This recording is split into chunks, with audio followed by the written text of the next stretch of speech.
to Israel and Saudi Arabia, and the possibility of a renewed face mask mandate in Los Angeles, where COVID cases are soaring. Those stories here and on our TV and radio partner networks worldwide. And that's the Week in Review from Feature Story News. Simon Marks reporting.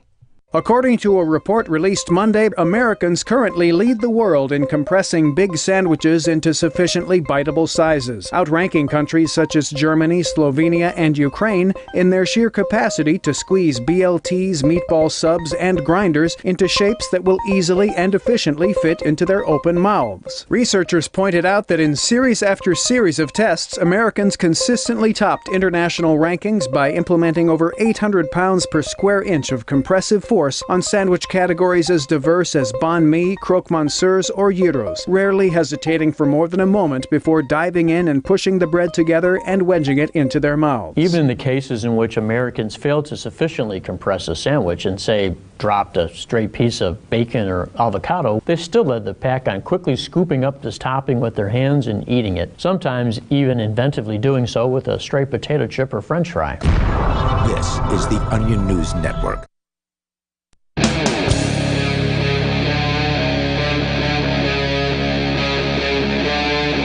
Free Talk Live.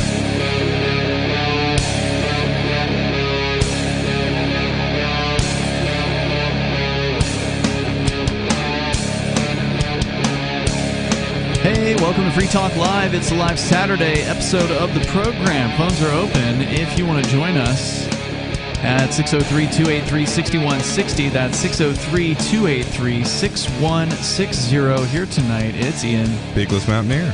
And just like when I was on your mom, Elon Musk pulls out of Twitter. We covered it last night here on Free Talk Live. I know, but I had to get that little jabby joke in there. He's trying to pull out of the deal, but the Twitter people are saying they're going to sue to force him to finish this deal. Yeah, he tries to pull out of Twitter, and they're going to force him to finish. So we'll see how that goes. I want your baby.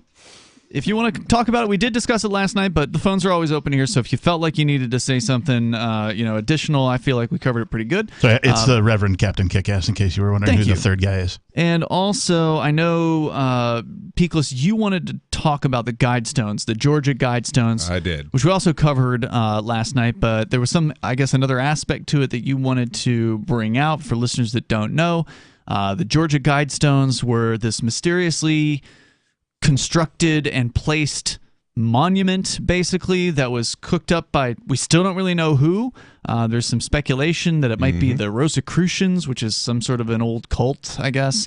Yeah, there was a really important published piece for the Rosicrucians by R.C. Rosencrantz, and this was Robert C. Christian, and so, I mean, there is some reason for the speculation there. But the big thing, because, we're all about property rights. Non-aggression principle, property rights. Yeah. So this came up in conversation last night, and apparently it's just not well known that they went to extraordinary efforts to make sure that there was no record whatsoever of whose land this was. How can that even be? Well, it was somebody's paying taxes on it, right? No, actually, no. It was this weird backroom sort of corrupt deal where this guy had an in at the bank, and because he had a friend at the bank, they destroyed the record, even though they weren't supposed to do that, and it was kind of illegal. But yeah, no, they went to this extraordinary length to make sure that there is no record of whose land this is. This land's not your land. This land's not my land. Right. So, and I think it's important to point out, because of that, okay, you have abdicated your ownership of this property. That returns it to nature. So whoever wants to do whatever they want to with this land at this point, they can. And someone decided to do a little bit of remodeling, and I got to say I approve. I was going to say, while in an ideal world, yes, all of what you said is true as far as the land returning to nature. However, we all know that the land then returns to the power of the state. Which makes me even happier about it being destroyed. So the other thing that's and that's actually, I do want to double down on that, because like they found this weird way of making it so this belonged to the state, and the state was the only one that you could point to as the owner of this property. So, I mean, Did they donate it to the state or something? Kind Well, of. I mean, we all know that the They state donated is. it to everyone for posterity. I see. We all know that the state is the real owner of, well, all property Everything, anyway. yeah. So Right. But, I mean, they had this sort of wacky way of making that quasi-official. And I got to tell you, having a piece of essentially state property, you know, public property as they call it, that talks about maintaining the population of the Earth at 500 million people, that's really upsetting. Yeah, I'm glad you brought that up. I was going to point that out. That's certainly the most relevant portion of the text on the Georgia Guidestones. It's also the number one point, apparently, on there's 10 different points. We went over all 10 of them on, I think, Friday night shows. So. And I think you guys kind of glossed over the whole, like, so I think it was point 2 about, I mean, basically eugenics. Oh, well, we've got to guide the reproduction of the planet. And it's like, whoa, that's well, that's the only way they're creepy. going to get to 500 million people is through eugenics and actual extermination. Well, there's right? 2 ways. So, and the people who will defend this way of thinking, whether Guidestone specifically or not, the 2 ways of having a population that is low enough, you can kill a whole lot of people. Or you could just sterilize a lot of people. And maybe vaccines are going to do that. Maybe if we just gave this vaccine to almost everyone on the planet and got really upset if we didn't give it to everyone on the planet, that just seems to massively reduce people's ability to have children. there is a third way, and I just thought about it now, and that could be that everybody except, what's the number? 500 million. million. Everybody except 500 million people migrates off this planet to a new one, or several new ones.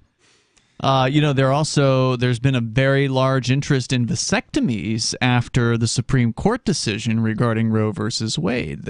Apparently the Google searches for the word vasectomy shot up like a hockey stick. I'd be willing to bet that vasectomy clinics are packed. I bet you're right. Oh, yeah. Well, I would like to see coming out of this, a lot of things, but one of the things that I think would be nice to see coming out of this is the legalization of male birth control, because it's existed, it's been tested, but it has never been approved for consumption.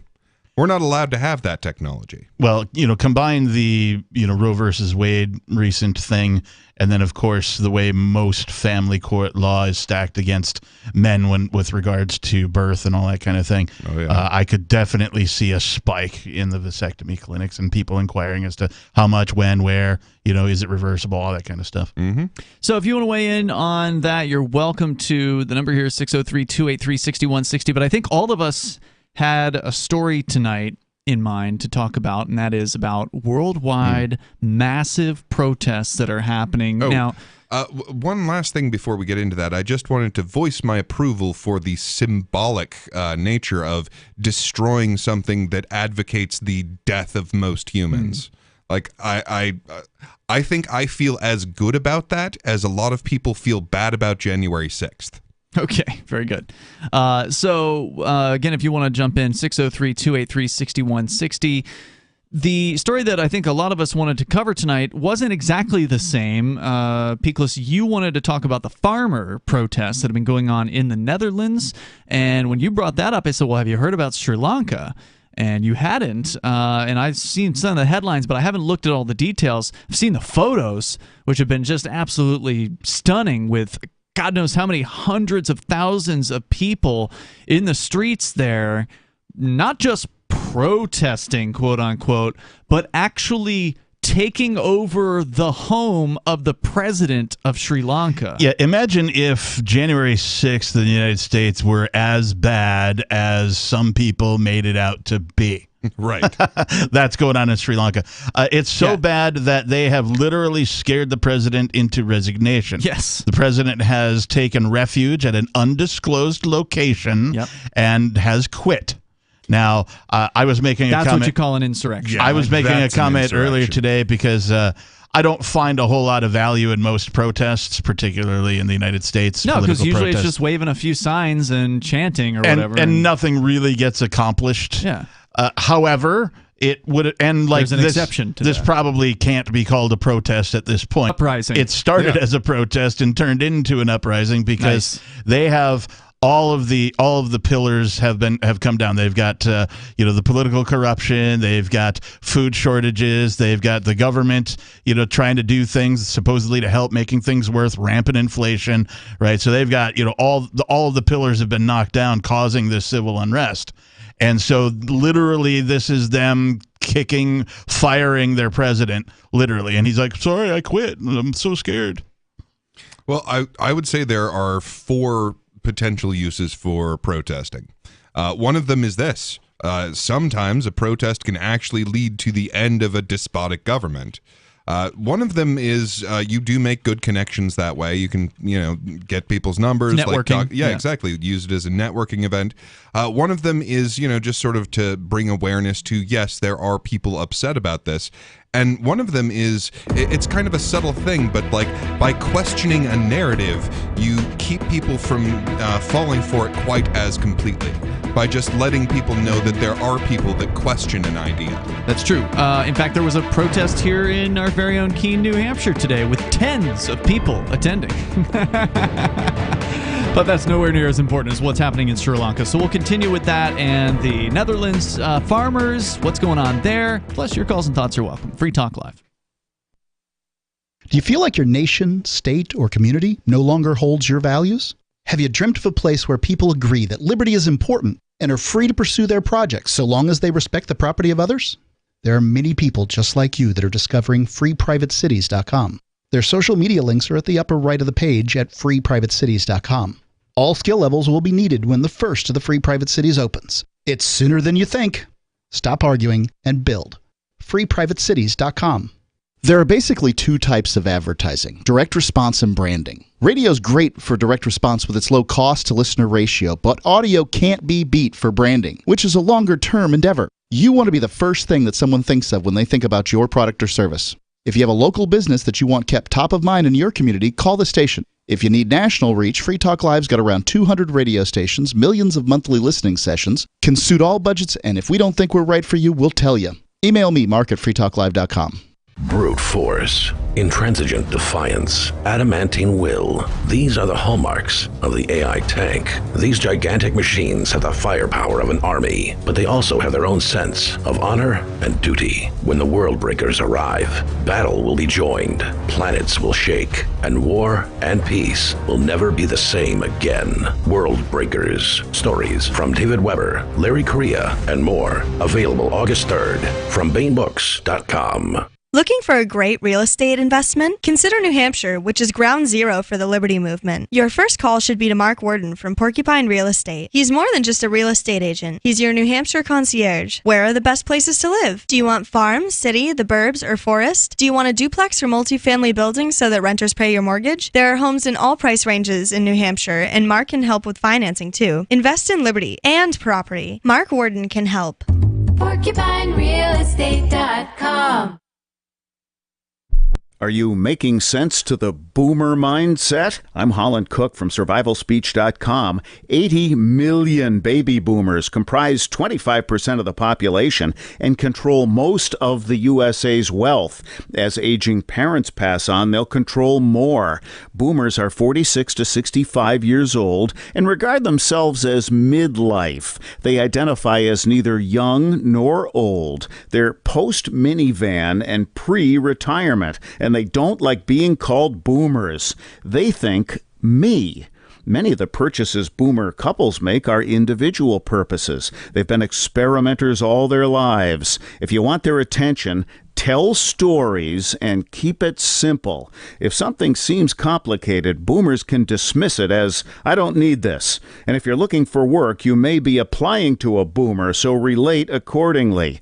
From survivalspeech.com, I'm Holland Cook. There are lots of ways to listen to Free Talk Live. Our podcast has been around since podcasts began, and now the FTL feed is loaded with content besides our full show archives. Did you know that we make it easy for you to customize your podcast subscriptions? We have different feeds, one that includes only our full shows, one with just the Daily Digest, and our main feed that includes everything. You decide what you listen to. It's quick and easy to customize your feeds at feeds.freetalklive.com. That's feeds.freetalklive.com.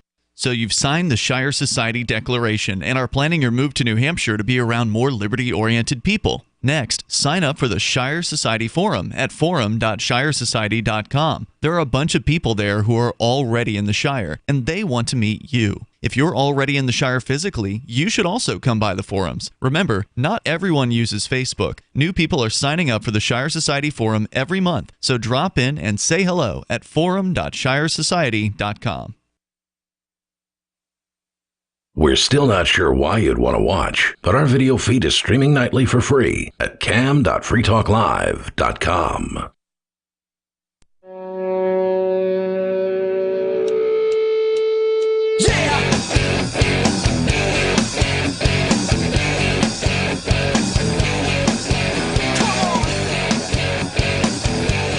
It's Free Talk Live. You can join us here, live Saturday show, if you want to. The number 603-283-6160. That's 603-283-6160. I want to say thanks to Jack Glansberg, who is a Free Talk Live supporter of our AMPS program.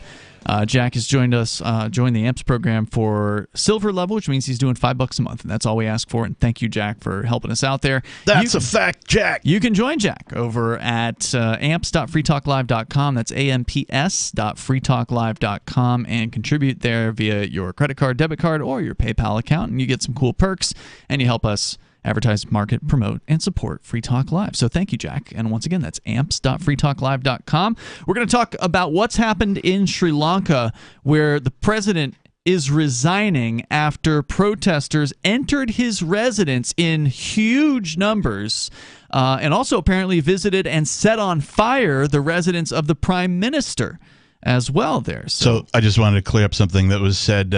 They're not getting rid of their government. They're only getting rid of the guy running the thing. Oh, In fact, his resignation tweet says, "To ensure the continuation of government, including the safety of all citizens, I accept the best recommendation of party leaders today to make way for an all-party government. To facilitate this, I will resign as prime minister." Well, they can't have the church being destroyed. They have to bring a new minister in and so on. So we'll get into that. And that is really a concern for me with everyone's, Biden's an illegitimate president. They're all illegitimate. Like, that would be the worst possible outcome, is if there was, some kind of, violent uprising like they had in Sri Lanka, and then they just take out this president and put a different president in. Let's we can talk more about it coming up here, but actually we got Ridley on the line, Dave Ridley from RidleyReport.com. Hello, Ridley. Okay, I'm going to do something I never do and go off topic here. Talk Texit instead of NHExit. Oh, okay, Texit. Texit, not Flexit? The secession plan to have Texas declare independence from the United States. What's going on over there? So one of the reasons you have an independence movement is to sort of flush the government out into the open and make them a little bit more desperate, so they start doing crazy things and make everybody angry at them. And apparently Texas has accomplished this. And this is not really very new information. It's just that I just now got to listening to the postmortems from they ran a guy for a lieutenant governor and had a slew of candidates, independent candidates in Texas.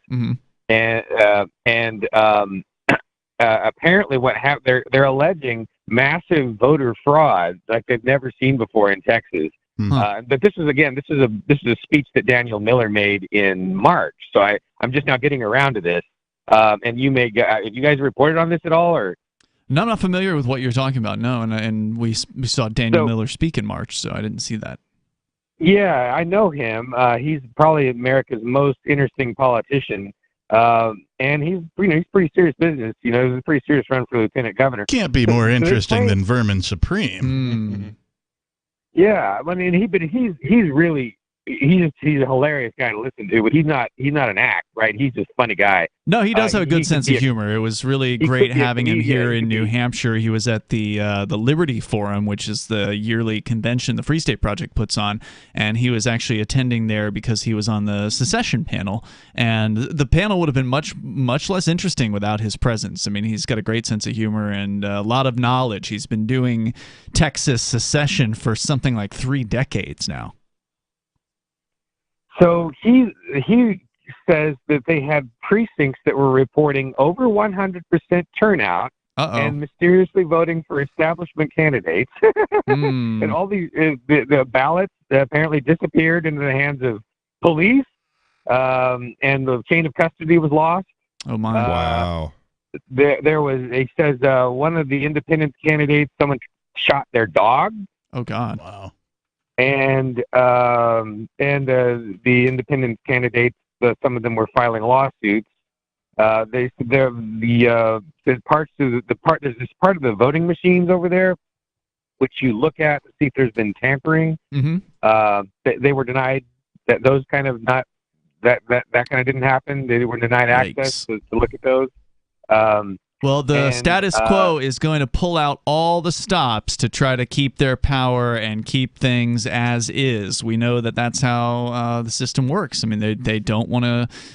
They don't want to have their power reduced. He said pull out. And secession would absolutely reduce some of the influence that some of these politicians, like a lot of these people at the state level, even though they would have more influence over the nation of Texas or the nation of New Hampshire, a lot of them have visions to be in Washington, D.C., and they don't want to lose any opportunity to move into that corrupt world.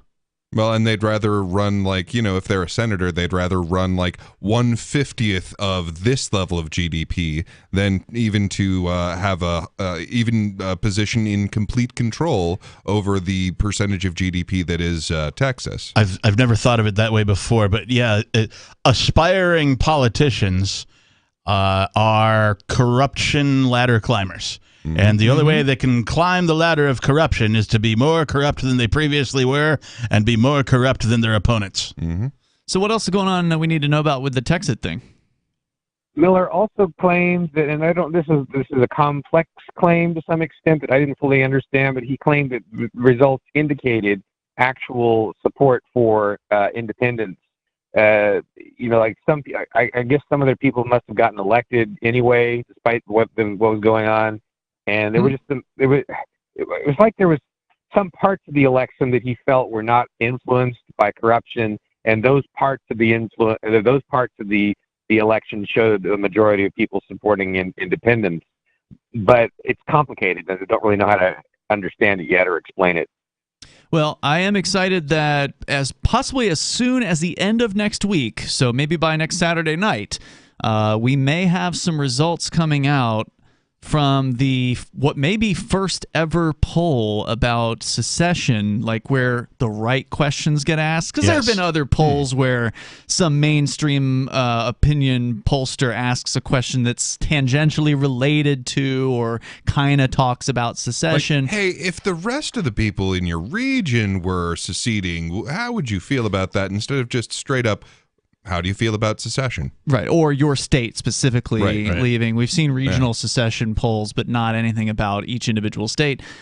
So there is a survey that was commissioned by the Foundation for New Hampshire Independence. And as I understand it, and I'm not involved, officially with them, so I'm not on the board of directors. I can't speak for them. But as I understand it, somebody came along with like $50,000 and said, I want you to commission this survey, and that person is anonymous, apparently. They said, I want this survey to survey 8 states, and I believe Texas is one of those states. New Hampshire's another one. I'm not sure what the rest are. Florida, maybe California maybe. and Florida, but I don't know. Yeah, I was going to say my guess would be CalExit was definitely a thing that I've been hearing. Yeah, about. they should do California. Flexit's been around I for a don't know minute. if they are. But anyway, 8 states. The results are apparently in, but the board of directors of the Foundation for New Hampshire Independence has to review and decide how to release this. And so they're going to try to figure that out probably. I would love a nice, peaceful divorce. Sometime this month. So we're going to maybe have some idea of, from a scientific survey of what Americans in at least several states believe about independence. Thank you, Dave, for your call tonight. Appreciate it. There's more coming up here on Free Talk Live. Free Talk Live's video archives have been on LBRY for years. LBRY is an uncensorable, decentralized, blockchain-based media sharing protocol, and we're big fans of it here on Free Talk Live. In 2020, LBRY launched Odysee, a video sharing website to compete with YouTube, and it's really taking off, now with over 1 million channels, many of whom are disaffected YouTube creators. During YouTube's crackdown for not towing the government line on COVID, the Free Talk Live YouTube channel started receiving strikes and could be completely taken down at any moment. Thankfully, Odysee started offering live streaming, so we're now streaming live every night and posting our video archives permanently to Odysee. You can watch live or anytime on our Odysee channel by visiting video.freetalklive.com. If you want to go all in, download the desktop app at lbry.com, and then every video archive you watch, you'll help seed and keep it online forever. At minimum, we ask you visit video.freetalklive.com and follow us on Odysee today. video.freetalklive.com. From Feature Story News in Washington, I'm Simon Marks with the Week in Review, and the week ended with stunning and awful news from Japan. The assassination of former Prime Minister Shinzo Abe, considered one of the country's defining post-war statesmen. He was gunned down on Friday as he prepared to address a campaign rally. The Japanese Prime Minister Fumio Kishida described himself as almost speechless at the news of the killing, which comes in a country where there are barely any guns or incidents of gun crime. He was arguably the most famous Japanese politician. George Nishiyama is the Japan editor of the Wall Street Journal. Prime Minister Abe himself said that it was his life work to revise the Japanese constitution, the pacifist constitution. And the other thing that he pushed through was economic reforms, Abenomics, which was basically a mix of low interest rates and tons of government spending. World leaders paid fulsome tribute to Shinzo Abe, with both Barack Obama and Donald Trump describing him as a pivotal player in reshaping U.S. relations with Tokyo. The other big news of the week was, of course, this. It is clearly now the will of the Parliamentary Conservative Party that there should be a new leader of that party and therefore a new Prime Minister. Boris Johnson bowed to the inevitable and indicated his 3-year administration, pockmarked by scandals and questions about his truthfulness, is finally coming to an end. More than 60 members of his government resigned over his handling of an abuse scandal involving a senior government figure. The tsunami of defections was led by 2 cabinet ministers, including Health Secretary Sajid Javid. Treading the tightrope between loyalty and integrity has become impossible in recent months. And Mr. Speaker, I will never risk losing my integrity. The other initial resignee, the former Chancellor Rishi Sunak, is now a candidate in the race to win the Conservative Party leadership and thus the keys to number 10 Downing Street. America was unable to celebrate its 246th birthday last Monday without a mass shooting. It took place on July the 4th during an Independence Day holiday parade in Highland Park, a suburb of Chicago. People were screaming, they were panicking, and they just scattering. It was right on top of us. 21-year-old Robert Cremo is facing 7 counts of first-degree murder, and police are facing questions about why he was able legally to purchase assault rifles after they removed a trove of knives from his home in 2019. The actor James Caan died this week at the age of 82. He's best remembered for the role of Sonny Corleone in The Godfather, but in a 60-year career starred opposite everyone from John Wayne to Adam Sandler. He was nominated for 4 Golden Globes, an Emmy and an Oscar. From bureaus worldwide, this is FSN. You can help spread the ideas of liberty with our Patreon for just $5 per month at amps.freetalklive.com.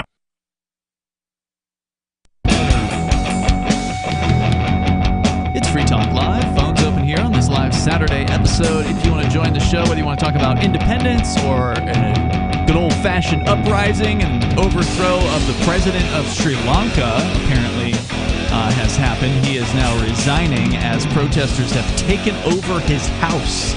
And they've set the prime minister's house on fire to boot. I mean, that if there were to be an effective protest, this sounds like it is one of them. Yeah, if their goal was to make these people go away, they appear to be going away. We can tell you more about it coming up here, but I do want to let you know about Bitcoin.com. You want to start looking into alternatives to government money systems? Check out Bitcoin.com and click Get Started at the top of the page. That'll take you some introductory videos there, and just spend a few minutes, more than a few if you've got time. But the first video, I think, is all of 3 minutes long, and it'll go over some of the basics that you need to understand. You don't want to get into this blind. You want to learn about what makes Bitcoin and Bitcoin Cash and cryptocurrency special, what makes it different from the government monies of the world. Once again, go to Bitcoin.com, click Get Started at the top of the page. If you're not a new user and you want to get the latest news headlines, they've got you covered there over at news.bitcoin.com. That's news.bitcoin.com. Captain, you've been following the Sri Lanka situation. I have seen some of the headlines, but I hadn't taken the time today because I was actually out at this protest today here in Keene, New Hampshire, where some Democrats apparently were holding what they were calling an anti-Free State Project outreach or protest or rally or whatever it was called. And so I spent most of my afternoon there, and then since then I've been editing video. But did they tell you where to put donations? Because I kind of want to donate to these people. The Cheshire Democrats? Yeah. I mean, I don't know if you've seen like some of the comic books coming out from the anti-Free Staters, but they're fantastic. Comic books? Yeah, like there's these illustrated drawings about... like political comics. Yeah, I've seen exactly. those. Yeah. Sorry, not like full page, Marvel or anything like that. I'm sure they would be happy to take your money and use it against us. I mean, by all means. Hey, as long as they're using it against us by giving me more of those political comics, they are I am pretty entertaining. All fair. Yeah, and we can talk more about what happened today, but the Sri Lanka situation's pretty intense. What is happening out there, Captain? So you've seen the visuals, so are priceless too. If you haven't seen the visuals, this looks just like I can't even tell that it's people. There's like an overhead shot, and it looks like new dark gravel has been, surrounded, the Capitol building, that kind of a thing. But it says social unrest comes as the country has suffered runaway inflation, shortages of food, shortages of fuel, and depleting foreign exchange reserves. Again, these are all the sort of the pillars that we talk about of when a society collapses, or a government at least collapses. Yeah, I will say that because I keep sort of an ear to the ground on food, and most of the bad news that I was hearing was coming out of Sri Lanka. Like they seem to have they were hit the hardest with a lot of the food shortages and fuel shortages that were going on. According to a report filed at Bloomberg.com July 5th, Sri Lanka is at approximately 54.6% consumer price inflation compared to this time last year. Ow. So they are in hyperinflation mode at this point. Yeah, thousands of protesters stormed Sri Lankan president's official residence as part of the anti-government demonstration calling for his resignation following the country's economic collapse. They're not even making bones about it. This is from Zero Hedge, by the way. Demonstrators marched to Sri Lanka's commercial capital of Colombo early Saturday. They jumped security fences surrounding the residence and overran the president's security forces. The president was evacuated from the palace around 1,000 local time. His secretary told Bloomberg the president was escorted to safety. A senior defense source told AFP he's still the president. He's still being protected by a military unit. Alleged footage of the president fleeing on a naval ship surfaced on a Twitter account called Unity News Net, UNN. Footage uploaded to social media platforms shows thousands of protesters surrounding the palace. And hundreds of thousands. Yeah, it is. I mean, it's insane. A lot. Think of, I don't even know how to describe this. Think of the most packed outdoor rock concert you could imagine. Yeah. Multiply that by a couple hundred times. Yeah, BBC doesn't show those images, but they do admit that there are hundreds of thousands of people in Colombo today that are calling for the resignation of the president, who has now agreed apparently to, or apparently the prime minister and the president have both agreed to step down. Right, and so if both of them step down, then whoever the next guy in line is, if I remember correctly, gets to sort of be the temporary guy for like a month, and then I think the government has to have some sort of I don't know if they're going to have an election. I don't know how they proceed there in Sri Lanka, but I imagine that's what's going to happen, and then they'll just choose another guy who will probably not be much better, and they're going to be a very poor people for the coming future, near as I can tell. One protester, Fiona Sirmana, who was demonstrating at the president's house, said it was time, quote, to get rid of the president and the prime minister and to have a new era for Sri Lanka. She told Reuters further, quote, I feel very, very sad they didn't go earlier because had they gone earlier, there wouldn't have been any destruction. She told Reuters the home of one of them was set on fire Saturday after protesters broke in and set it alight. Videos circulating on social media show flames lighting up the night sky. Crowds had earlier overrun the official residence of the president, lounging in its staterooms and jumping in his pool. So they did include a that's funny. They did include a sort of an infographic here in the article. Yeah. And so this infographic says currently Sri Lanka is 51 billion in debt. They have a 39% current consumer inflation. That's 51 billion. That's like nothing. But they have 50 million foreign currency reserved. So well, 51 billion? Yes. Isn't that significantly more than the U.S. is in debt? No, there's $30 trillion in debt. Yeah, the B, not the T. Yeah, the billion, not the trillion. Thank you. Yes, you're welcome. So at any rate, 50 billion. Jeez, that's like one company. Chump change. The country's recent defaults on its debt payments will discourage lenders to provide funds. And with little foreign currency to buy even food and fuel imports, it'll be a long time before the debts can be paid. Yeah, according to the story that I was looking at earlier, apparently they are out of dollars. Bloomberg reporting Sri Lanka is completely out of dollars with which to purchase fuel and is printing rupees to pay local salaries. And again, inflation rates are closing in on 60% now. So, yeah, but it can't happen here. Oh yeah, it can't happen here. It's already happening here. Well, and the thing that strikes me about this is just it puts another nail in the coffin of like sovereign debt, because there was this, massive global system of, well, a country can't fail. It's sovereign debt. That's totally different from normal debt. And yes, it can fail. I see a bunch of uneducated people online, particularly when referencing the United States' current situation with the price of gasoline and that type of thing, the inflation that we're seeing on goods, groceries and that kind of a thing. And they're saying, well, it can't be Joe Biden's fault because this is happening all over the world. Right, and this is their sort of mental gymnastics that they go through to like justify their president that they elected or whatever. So they're right, yeah, like yes and no. Like okay, the fact that this has been building for over a century definitely had a lot to do with why it is all over the world, right? And that is not Joe Biden's fault. If you understand the phenomena, that would be the yes part of this. If you understand the phenomena known as central banking, then it makes sense that, yes, this is why we're seeing inflation globally. This is why we're seeing stuff like Sri Lanka. These are just sort of the, shots across the bow. These are the warning shots that, hey, if it's happening to a place like this, a small place with, a very, we'll say a more fragile economy, they don't have the population, their gross domestic product was basically tourism, and that got kicked by the wayside thanks to all the COVID lockdowns and that kind of thing. So if you understand central banking and how that creates these countries' debt, then of course it's going to happen globally, and we're just seeing the cracks in the ice right now. Well, don't worry, guys. The International Monetary Fund can swoop in and provide billions and billions of dollars just so long as Sri Lanka agrees to just a few terms. You mean the insane MFers? There's more coming up here in moments. The number is 603-283-6160. You can join us on Free Talk Live.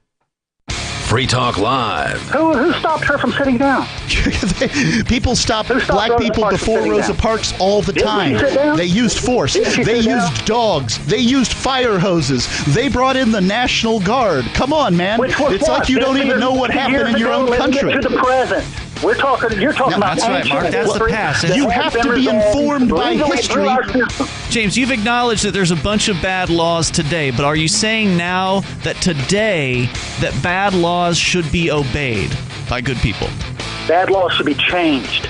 And But in until the they're meantime, changed, you should not break them. But in the meantime, you're saying obey all the bad laws, no matter what they say. You need to obey the laws, yes. The way that they are Like written. Rosa Parks should have. Why don't you go kiss the boot? All those slaves should have stayed off in their masters' houses. They shouldn't have escaped because that's illegal. Free Talk Live, 7 nights a week from 7 to 10 Eastern, live on the Liberty Radio Network at LRN.FM. The new 4th edition of Healing Our World, The Compassion of Libertarianism, will take your understanding of liberty to a deeper level and has over 1,300 updated references, new cartoons, and a foreword by Dr. Ron Paul. With discounts for multiple book purchases, the 4th edition of Healing Our World is a great gift for the liberals, pragmatists, environmentalists, and Christians in your life who think libertarianism is cold-hearted. Get yours today at healing.freetalklive.com and use promo code FTL for a $5 discount. What if you want to hear the latest episode of Free Talk Live, but all you have is your phone, you forgot to download our archive, and you have no data connection? You can call our Listen line at 641-793-0191. That's a long-distance number, so you may incur charges. If not, listen as long as you want. 641-793-0191. The Free Talk Live Listen line, 641-793-0191.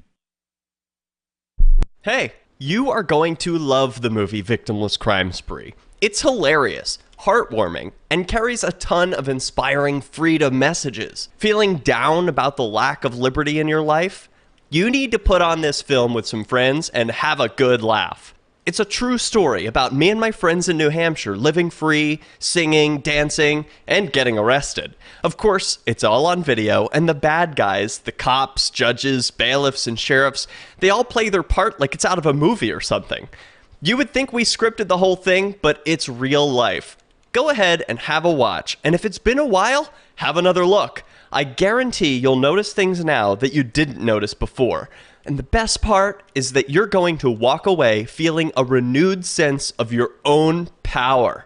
You are the master of your destiny, and you will be free in your lifetime. Victimless Crime Spree.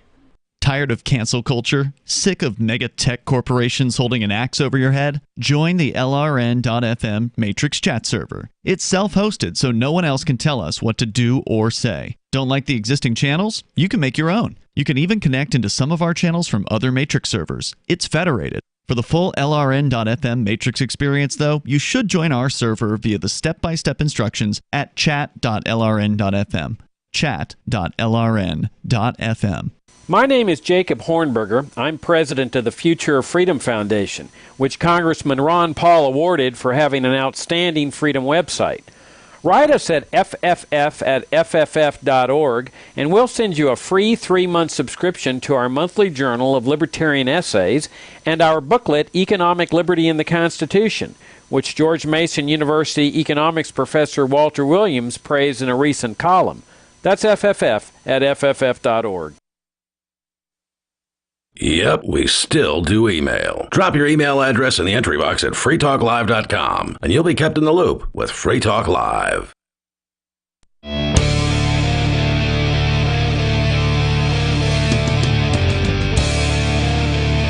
It's Free Talk Live. Phones are open. You can join us here. The number is 603-283-6160. That's 603-283-6160.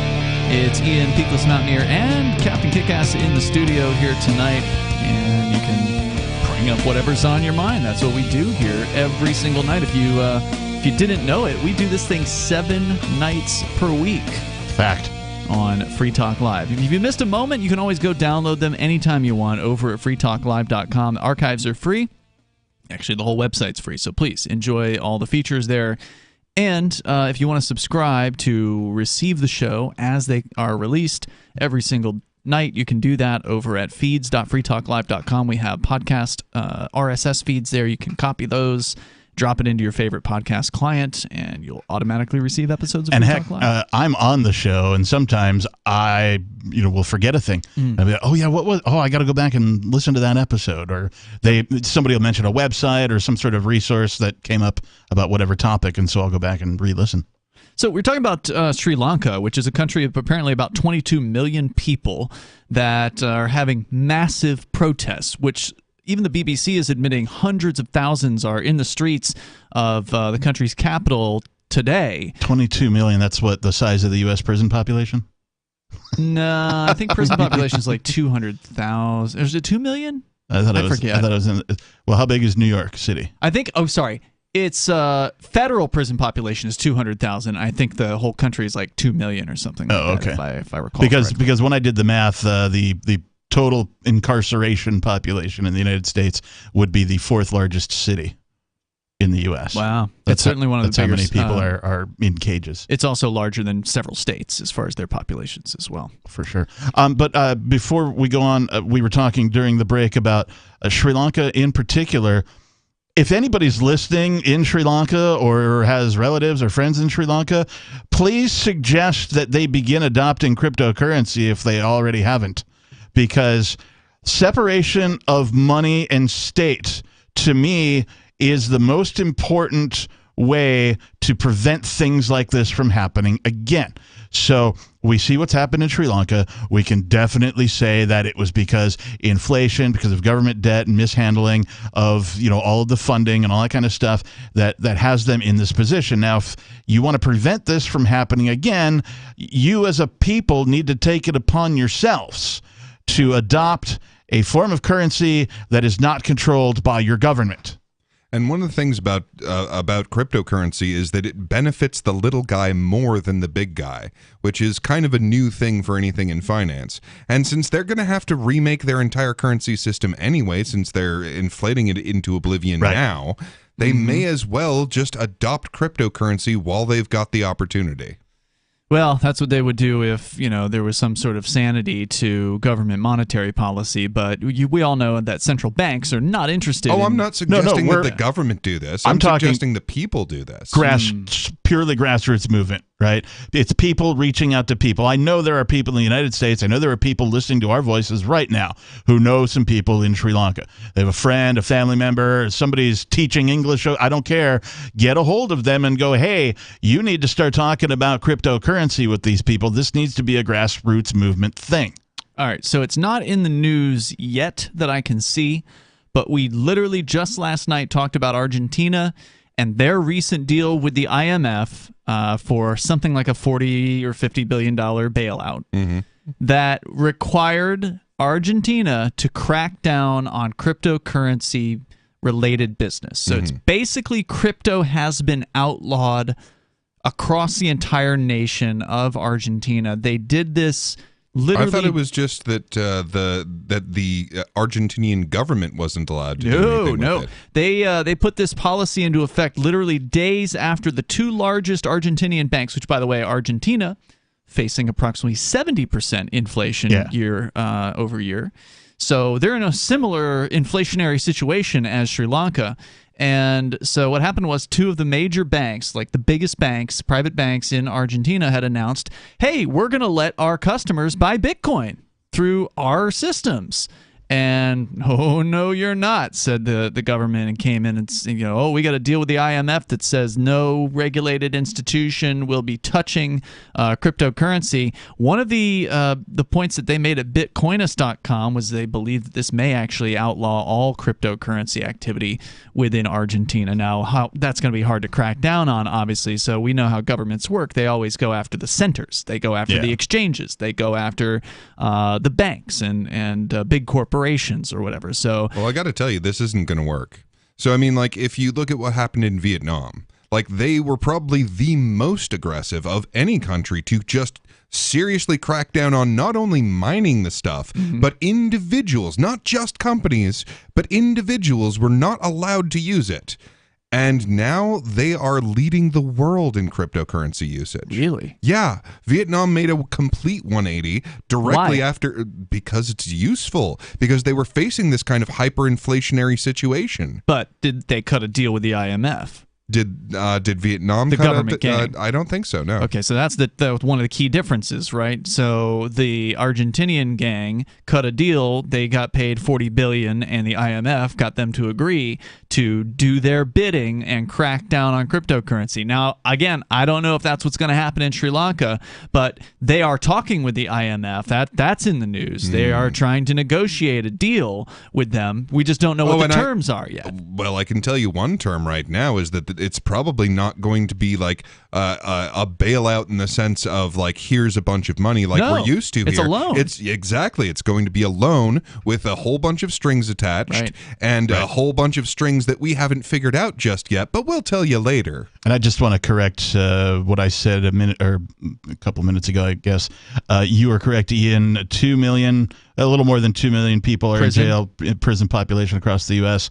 That would make it the 5th largest city if you just took them all and put them in one city. So New York, Los Angeles, Chicago, Houston, prison population. You know, there's a movie about making a city from a jail or a jail. Escape from New York? Yeah, Escape from New York. Great movie. Check that one out if you haven't seen it. Let's go to Jet, calling us from Idaho. You're on Free Talk Live, Jet. Yeah, well, I want to talk about taxation because obviously we're not being taxed enough. Otherwise, these so-called people calling themselves government would be able to survive and work just the way they are. Anyway, but I wanted to pass on, let's say, to the listeners that and I keep thinking about this, that you, Ian, are being punished with so many different punishments without ever having been convicted. Yes, you're referring to bail conditions that have been very heavy on me for and your incarceration. For most of the last year. I was also incarcerated for 2 months.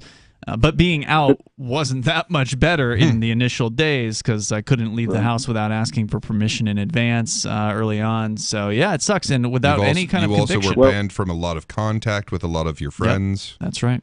Those are all punishments. Yes. And I hope at some point a civil rights lawsuit is filed against that. That'd be great. And in any event, I was thinking about taxation. Every time someone brings up topics like law and taxation, we refer to them as mafias and extortions, all of which are contrary to liberty, of course. Ask them, of course, I always encourage people to ask questions. Ask them to explain how it is that strangers can magically decree that you owe them money, or that you must obey them, or that you must at least agree with their opinions. This guy was talking the other day about the social contract. So, well, the question is, where do I find it? They can never answer that question. I mean, in other words, rather than making a statement about it, you ask a question. Yeah. Can you show it to me? In other words, what did he say? I haven't done that because I don't deal with that. Anybody? I thought you said I'm sure they'd tell you it's an idea. I thought you said you were having that conversation with somebody. I apologize. No, I didn't.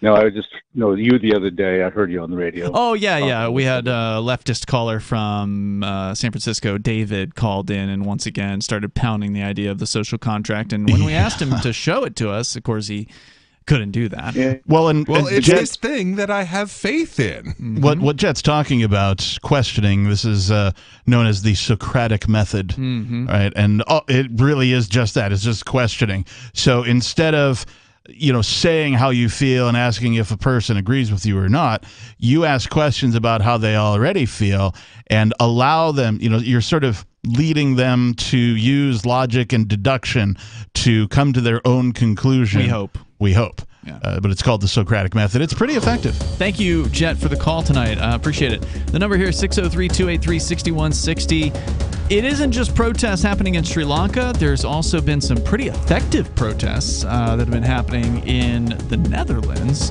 with a bunch of angry farmers. And, Pickles, you've been following this one. We'll get into what's happening there. And, it's kind of like the trucker protest in Canada, but to a different level. We'll explain that on the way. Hour 2's coming up. Are you tired of governments murdering people around the world? Stop using their money. There is an alternative. Bitcoin is a stateless, free market, non-political currency. Bitcoin cannot be inflated or controlled by any government. By using their money, You are helping the state. Stop doing it. You have an incredible alternative available now. Learn it, use it, spread it. Get started with Bitcoin at Bitcoin.com. That's Bitcoin.com. If you want to know the latest about Free Talk Live before we go on the air, all you need to decide is how you want it delivered. It's your choice. Visit news.freetalklive.com to receive our usually weekly news updates by email. Plus, we have a Twitter account at twitter.freetalklive.com, and you can follow us on the decentralized Mastodon platform at toot.freetalklive.com. So please follow us at toot.freetalklive.com and sign up for our emails at news.freetalklive.com. Is oral health important to you? If you don't like your own teeth, fresh breath, or kissing people, then by all means stop listening. Several years ago, I met Jessica Armand, founder and CEO of My Magic Mud, and I became passionate about the product that she created and never want to live without it. It's clinically proven to whiten teeth, but I find it does much more. They want you to love My Magic Mud as much as I do, so they're giving you a money-back guarantee plus 20% off. Go to mymagicmud.com and use coupon code FTL20 at checkout. mymagicmud.com, FTL20. There are lots of ways to listen to Free Talk Live. Our podcast has been around since podcasts began, and now the FTL feed is loaded with content besides our full show archives. Did you know that we make it easy for you to customize your podcast subscriptions? We have different feeds, one that includes only our full shows, one with just the Daily Digest, and our main feed that includes everything. You decide what you listen to. It's quick and easy to customize your feeds at feeds.freetalklive.com. That's feeds.freetalklive.com. You're listening to the live edition of Free Talk Live. Hour number 2 is next after the news here on the Liberty Radio Network at LRN.FM. From Feature Story News in Washington, I'm Simon Marks with the Week in Review, and the week ended with stunning and awful news from Japan. The assassination of former Prime Minister Shinzo Abe, considered one of the country's defining post-war statesmen. He was gunned down on Friday as he prepared to address a campaign rally. The Japanese Prime Minister Fumio Kishida described himself as almost speechless at the news of the killing, which comes in a country where there are barely any guns or incidents of gun crime. He was arguably the most famous Japanese politician. George Nishiyama is the Japan editor of the Wall Street Journal. Prime Minister Abe himself said that it was his life work to revise the Japanese constitution, the pacifist constitution. And the other thing that he pushed through was economic reforms, Abenomics, which was basically a mix of low interest rates and tons of government spending. World leaders paid fulsome tribute to Shinzo Abe, with both Barack Obama and Donald Trump describing him as a pivotal player in reshaping U.S. relations with Tokyo. The other big news of the week was, of course, this. It is clearly now the will of the Parliamentary Conservative Party that there should be a new leader of that party and therefore a new Prime Minister. Boris Johnson bowed to the inevitable and indicated his 3-year administration, pockmarked by scandals and questions about his truthfulness, is finally coming to an end. More than 60 members of his government resigned over his handling of an abuse scandal involving a senior government figure. The tsunami of defections was led by 2 cabinet ministers, including Health Secretary Sajid Javid. Treading the tightrope between loyalty and integrity has become impossible in recent months. And Mr. Speaker, I will never risk losing my integrity. The other initial resignee, the former Chancellor Rishi Sunak, is now a candidate in the race to win the Conservative Party leadership and thus the keys to number 10 Downing Street. America was unable to celebrate its 246th birthday last Monday without a mass shooting. It took place on July the 4th during an Independence Day holiday parade in Highland Park, a suburb of Chicago. People were screaming, they were panicking, and they just scattering. It was right on top of us. 21-year-old Robert Cremo is facing 7 counts of first-degree murder, and police are facing questions about why he was able legally to purchase assault rifles after they removed a trove of knives from his home in 2019. The actor James Caan died this week at the age of 82. He's best remembered for the role of Sonny Corleone in The Godfather, but in a 60-year career starred opposite everyone from John Wayne to Adam Sandler. He was nominated for 4 Golden Globes, an Emmy and an Oscar. From bureaus worldwide, this is FSN.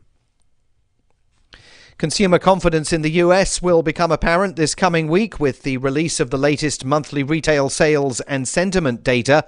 Strong hiring, meanwhile, suggests another aggressive rate hike could be on the cards when the Federal Reserve meets later this month. With the preview, FSN's Nick Harper. We're still a couple of weeks away from the next Federal Reserve meeting, but the growing consensus is that the Fed will forge ahead with a second 0.75% interest rate rise. Monthly jobs data on Friday showed better than expected hiring, helping strengthen that argument for more aggressive rate hikes to combat inflation. In the week ahead, US retail sales will be in focus. With consumer spending accounting for 2/3 of economic activity, these figures will be watched closely to see if Americans are still spending, despite inflation still hovering around a 40-year high. Adding to that picture of how confident Americans currently feel will be the consumer sentiment data, also out on Friday. I'm Nick Harper in Washington. Another 7.5 million Australians are about to become eligible to receive a second COVID-19 booster shot as fears grow about rising infections. From Brisbane, Sean Bindley reports. People aged 30 and over are also being given the option to get the jab from next Monday. The interval between injections has also been reduced to 3 months, down from 4. The move is designed to provide additional protection against the surge of new variants and reduce the burden on hospital systems in coming months. In Brisbane, I'm Sean Bindley. Stories will follow in the coming week. The emerging contest to succeed Boris Johnson, President Biden's controversial travel to Israel and Saudi Arabia, and the possibility of a renewed face mask mandate in Los Angeles, where COVID cases are soaring. Those stories here and on our TV and radio partner networks worldwide. And that's the Week in Review from Feature Story News. Simon Marks reporting. This is the Onion Week in Review. According to a Stanford University study released Wednesday, there is no logical reason why planes are able to fly. Reiterating that they fully understand the concepts of lift, thrust, and propulsion, lead physicists told reporters they were still unable to reasonably explain how a large 500,000-pound object is capable of staying up in the air without falling. We've come up with several theories, including wind propulsion, some sort of gravity suspension effect, also the possibility that the clouds pull the plane skyward, but beyond that, just don't understand how a large metal tube could just kind of float in the air like that. And it's going at like 500 miles per hour, which means that when I'm on a plane, I'm also going 500 miles per hour? I mean, that's crazy. I mean, why is my hair blowing back and forth? The Stanford team added they plan to devote the next 2 years to a new study on why telephones can hear. In other news, an urban planner is stuck in traffic of his own design, and a kid screams behind a passenger during an entire plane crash. Visit theonion.com/newsbeat for more.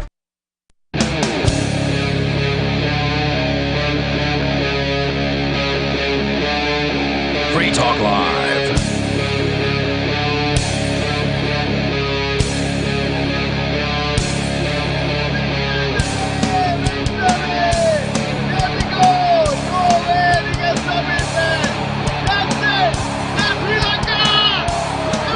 You can't stop it, man. Sri Lanka. This is audio of... You described this as, I think, a sporting event, right, Captain, earlier in the show tonight? Yeah, or a rock concert.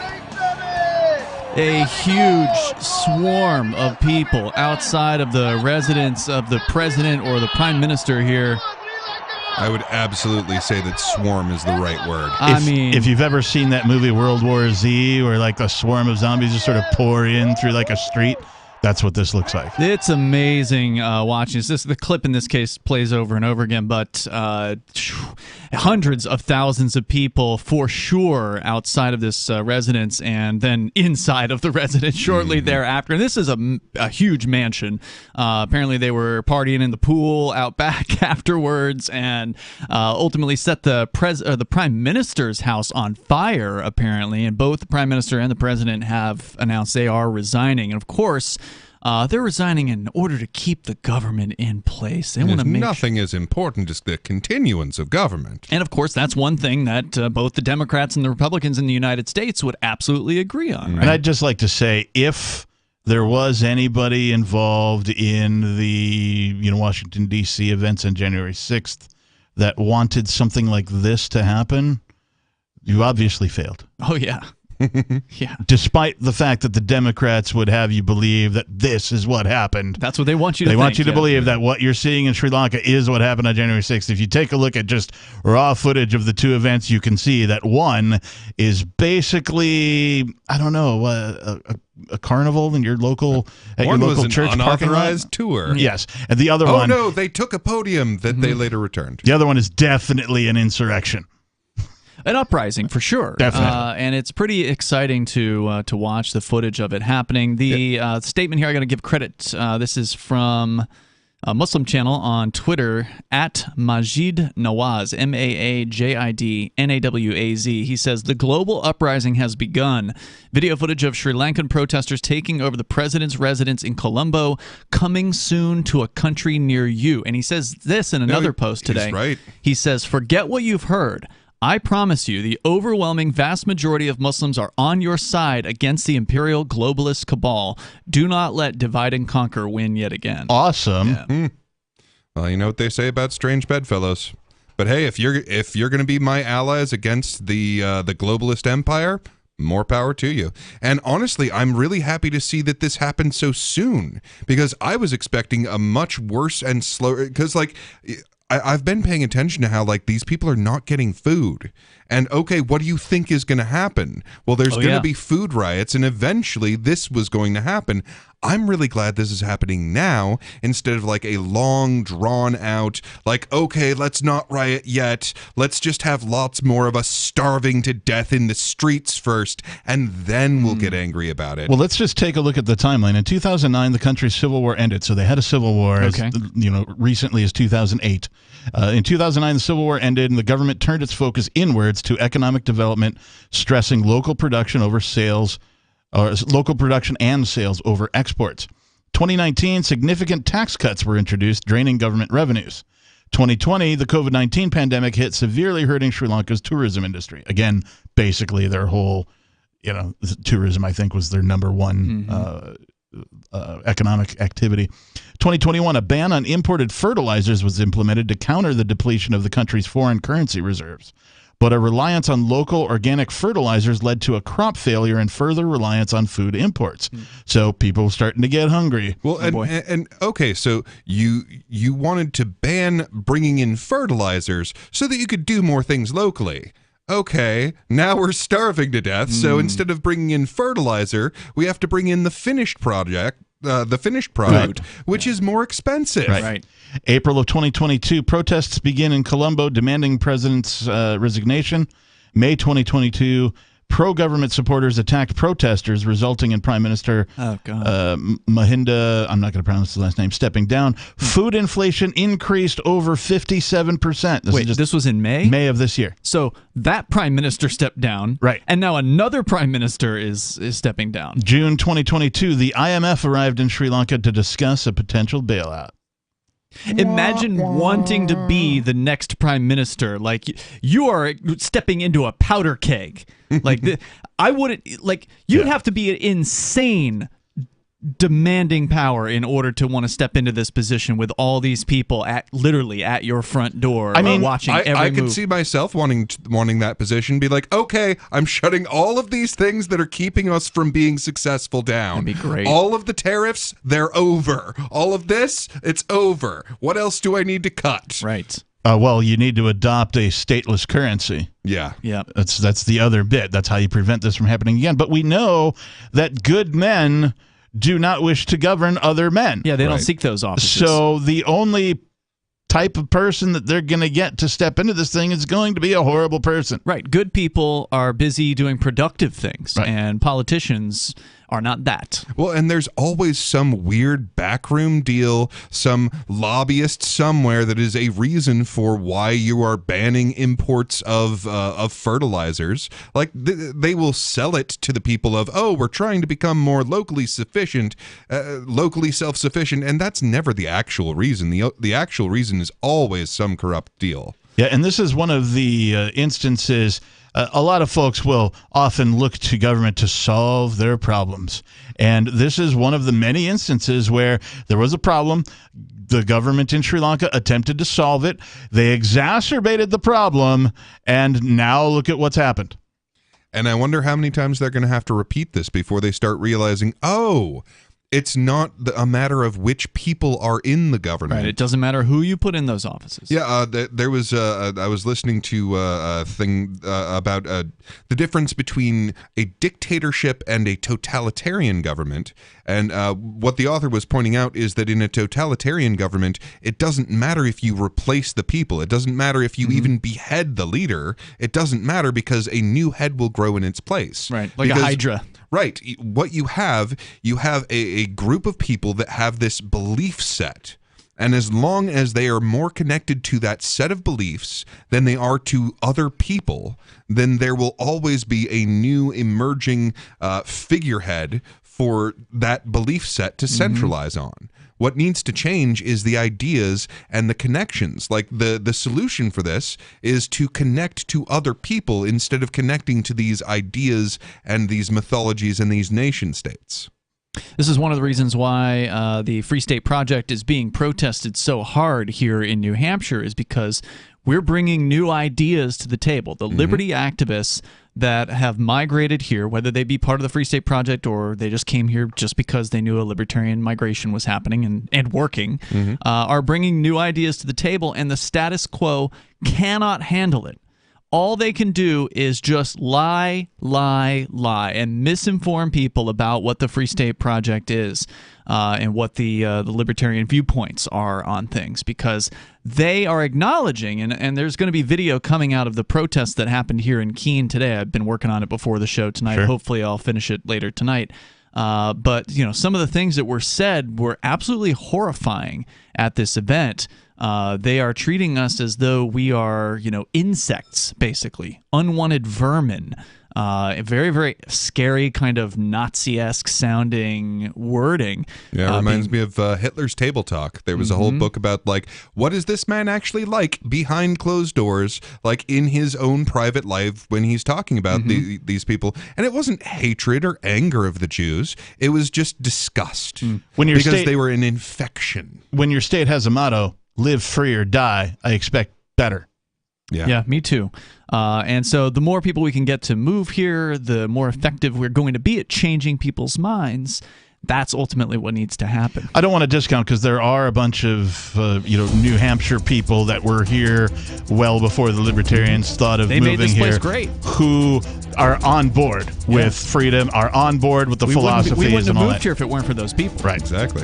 There's more coming up here. The number 603-283-6160. But yeah, we don't want to just keep changing the deck chairs around on the Titanic. We got to change how people think about the idea of the state, and that is to say they should get rid of it. More coming up in moments. You can join us on Free Talk Live. Do you feel like your nation, state, or community no longer holds your values? Have you dreamt of a place where people agree that liberty is important and are free to pursue their projects so long as they respect the property of others? There are many people just like you that are discovering freeprivatecities.com. Their social media links are at the upper right of the page at freeprivatecities.com. All skill levels will be needed when the first of the Free Private Cities opens. It's sooner than you think. Stop arguing and build. freeprivatecities.com. There are basically two types of advertising: direct response and branding. Radio's great for direct response with its low cost to listener ratio, but audio can't be beat for branding, which is a longer-term endeavor. You want to be the first thing that someone thinks of when they think about your product or service. If you have a local business that you want kept top of mind in your community, call the station. If you need national reach, Free Talk Live's got around 200 radio stations, millions of monthly listening sessions, can suit all budgets, and if we don't think we're right for you, we'll tell you. Email me, Mark at freetalklive.com. When Monster Hunter International discovers one of Isaac Newton's wardstones being auctioned off, they decide to steal it and use it to destroy the Chaos God once and for all. But a mysterious thief upends their plan, and it soon becomes a race against time as something much older and infinitely more evil awakens in the jungles of South America. Monster Hunter Bloodlines by New York Times bestselling author Larry Correia and Baen Books. Visit monsterhunternation.com for more. Looking for a great real estate investment? Consider New Hampshire, which is ground zero for the Liberty Movement. Your first call should be to Mark Worden from Porcupine Real Estate. He's more than just a real estate agent. He's your New Hampshire concierge. Where are the best places to live? Do you want farm, city, the burbs, or forest? Do you want a duplex or multifamily building so that renters pay your mortgage? There are homes in all price ranges in New Hampshire, and Mark can help with financing too. Invest in liberty and property. Mark Worden can help. PorcupineRealEstate.com.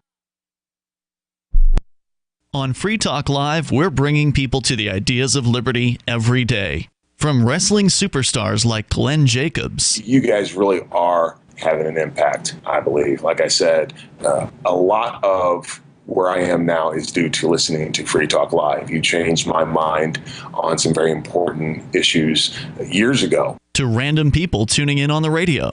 I was kind of stuck in the left-right paradigm. I heard your show by chance on a Saturday night. From there, I went on, joined the Free State Project, and become an amplifier. So, I mean, that's really the reason why I amp is because I know that if it wasn't for you guys being on as many stations as you are, I never would have found the ideas of liberty. You can help more people hear the message of liberty by joining Free Talk Live's AMPS program on Patreon for as little as $5 a month. And you'll get access to special perks. Visit amps.freetalklive.com, amps.freetalklive.com. What if you want to hear the latest episode of Free Talk Live, but all you have is your phone, you forgot to download our archive, and you have no data connection? You can call our Listen line at 641-793-0191. That's a long-distance number, so you may incur charges. If not, listen as long as you want. 641-793-0191. The Free Talk Live Listen line, 641-793-0191. So you've signed the Shire Society Declaration and are planning your move to New Hampshire to be around more liberty-oriented people. Next, sign up for the Shire Society Forum at forum.shiresociety.com. There are a bunch of people there who are already in the Shire, and they want to meet you. If you're already in the Shire physically, you should also come by the forums. Remember, not everyone uses Facebook. New people are signing up for the Shire Society Forum every month, so drop in and say hello at forum.shiresociety.com. Got Telegram? You can follow our channel there and discuss show prep with other listeners at telegram.freetalklive.com. It's Free Talk Live. Phones open. You can join us here. Live Saturday show. Number 603-283-6160. That's 603-283-6160. Tonight, it's Ian. Beakless Mountaineer. And the Lord Reverend Dr. Captain Kickass is here. Don't forget, you can join us online over at freetalklive.com. You can also join our co-host Mark Edge in real life coming up in October. He's going to be at the Free Cities Foundation's annual conference. It's called Liberty in Our Lifetime, happening in the beautiful city of Prague. October 21st through the 23rd, they're going to be showcasing autonomous cities and intentional communities that are springing up around the world, offering opportunities for settlers to live freer lives. You can get your tickets at lifetimeliberty.com. Use code FTL20 to save 20%. That's FTL, like Free Talk Live, 20. Save 20% on your tickets to Prague for October 21st through the 23rd. Mark is going to be speaking there. They're going to have a conference theme of parallel structures for progress. And again, you save 20% by using code FTL20 at lifetimeliberty.com. We hope that you guys will be able to make it to that event. If there's a bunch of people who are from Prague and they form a Prague rock band, are they just a band? Good question. Or just a rock band? Yes. So we've been talking about protests here tonight, pretty epic level stuff happening in Sri Lanka with hundreds of thousands of people taking over the governor's, the president's house and the prime minister's house being set on fire.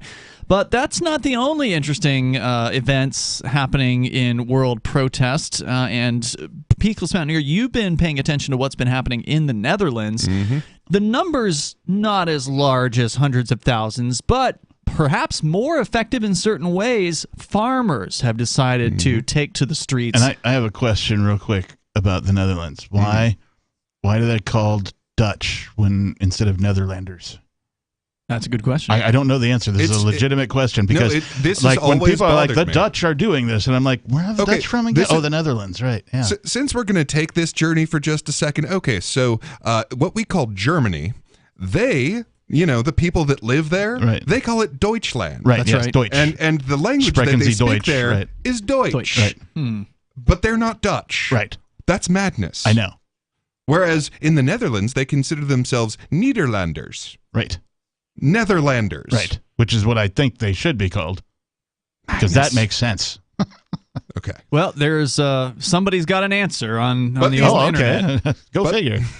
But unfortunately, they say it's a long story. Are you sitting comfortably? So maybe we'll review it during one of the breaks and see if we can boil it down. But okay, so the somehow. Nederlander farmers. Yeah, so they're mad about something. What's going on? Well, so as you may well have noticed, the whole ESG madness and What all is of that? this hyper environmentalism. What is ESG? So ESG is environmental, social, and governance ratings. And in order to keep these ratings, a lot of companies have had to change their way of doing things. Who does the rating? It's an intensely corrupt process. I But can who tell is you it? that Is it much. the UN or? No, it's companies, but it's always this public-private partnership stuff. So it's like half company, half state stuff, and the reason, of course, that it matters is that you have things like BlackRock, where it's like again a public-private partnership thing, and they have a whole bunch of investors' money, not their own money, mind you, but they will only put that investors' money if you have a good ESG rating. I see. And of course, it's completely backwards where oh, you make electric cars? Well, you don't get an ESG rating. Oh, you make bombs? You do get a good ESG rating. I remember I saw Elon Musk complaining about this. Yeah, and so, I mean, this has been just a huge general trend worldwide, and a lot of this has really ended up sparking in the Netherlands. So they passed a whole bunch of stuff where okay, you farmers, well, your cows have just made too much ammonia. Just too much ammonia, which is, as we covered recently, ammonia, that's how you get fertilizer, which is what you need for crops. It is so precious that, in, for example, North Korea, you are required to collect your own urine because of the ammonia that it contains can be used for crops. But anyway, your cows have produced too much ammonia and too much nitrate. Again, fertilizer. So what they've done is they've said, okay, you need to cut down the number of your cattle by a third. Whoa. Yeah. And as you might imagine, running a business, you are kind of on your margins. Okay, I make this much, I spend this much, so you kind of keep within, that as your basis. And if you make more than that, then you kind of have to, you have an opportunity to expand. And if you make less than that, you have to contract. So they're going along like this, and then suddenly, oh, you have 1/3 of your crop. That's all you're allowed to grow. Well, guess what that means? That means that they have to sell off 1/3 of their farm just to keep their head above water, which is the reason that this was done in the first place. Because all of the people who are putting this legislation through are corrupt up to their eyeballs in development companies. So the development companies will buy up this farmland that is in sort of the near suburb areas. Right. Then they'll develop that, which of course that's better. That's better for the environment that we turn that into residential zones and things like that. Oh, Strip malls. And it sure is better for their taxes. They can collect a lot more taxes by turning that into residential areas than from leaving it as farmland. Okay, so I've been seeing some memes regarding the Dutch farmers, the Netherlands, and the memes are something along the lines of Marvin Heemeyer and the what's the name of the Killdozer, right? He encased it in metal and concrete, and so it's basically a take on that, where they have the farmers' tractors encased in what appears to be the same thing that the Killdozer built, and saying Marvin Heemeyer was 1.0, the Dutch are 2.0. So what is going on to make that even a possible meme? So this has been like a long time coming, and it hasn't been covered by the mainstream media at all. But so this started out, they sort of took a playbook from, a page from the playbook of the Canadian truckers. We're like, okay, so we're getting screwed. So here's what we're going to do: we're going to surround the supermarkets or the distribution centers that are distributing the food that we send in, and that'll be our protest. Mm-hmm. So, they take these tractors in and just make it hard to get in, hard to get out. But it's just been escalating and escalating. So, it started out as this nice sort of peaceful thing where they just make it difficult and annoying. Mm-hmm. And it did not go well from there. So like the police started like randomly shooting at them. I've seen the footage where so there's this tractor just, driving along, makes a turn, and there's these police there. And then the police, after it makes the turn, so it's going away from them, and then the police just start shooting at them. Wow. Just start shooting at the tractor in the middle of traffic. This is pretty recent, right? Yeah, I can pull it up, and then 7 hours later, they're like, okay, well, fine. So they end up the farmers end up shipping in a Sherman tank. Okay. All right, we're going to continue and talk about what's happening in the Netherlands. And by the way, a quick answer to the question of why are they called Dutch and not Netherlands. Apparently, the English misnamed them. The people from the Netherlands were the first Germanic people the English encountered when they crossed the North Sea, and the Kingdom of the Netherlands didn't exist in the form that it is now, so it wasn't that strange to call those people Deutsch. More coming up. It's Free Talk Live. The Free State Project has reached its goal of 20,000 liberty lovers who've pledged to move to New Hampshire and get active to achieve liberty in our lifetime. Perhaps you're trying to figure out what part of New Hampshire should be your destination. If so, consider Keene. You'll find more than 150 reasons to move to Keene at move.freekeene.com. Keene is famous for its historic, publicity-generating activism, as well as being the liberty media capital of the world. It's home to freekeene.com, New Hampshire's destination for liberty activism, news, and opinion. For years, we've been compiling over 150 reasons to move to Keene at move.freekeene.com, where you'll learn about some of what's happening here and what makes Keene a great place to live. If you love liberty, you'll probably enjoy anywhere you end up in the Shire. But do your due diligence first. Please visit move.freekeene.com for the full list of over 150 reasons to move to Keene. That's move.freekeene.com.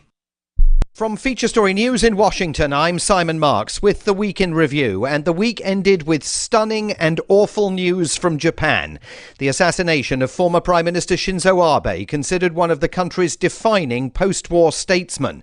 He was gunned down on Friday as he prepared to address a campaign rally. The Japanese Prime Minister Fumio Kishida described himself as almost speechless at the news of the killing, which comes in a country where there are barely any guns or incidents of gun crime. He was arguably the most famous Japanese politician. George Nishiyama is the Japan editor of the Wall Street Journal. Prime Minister Abe himself said that it was his life work to revise the Japanese constitution, the pacifist constitution.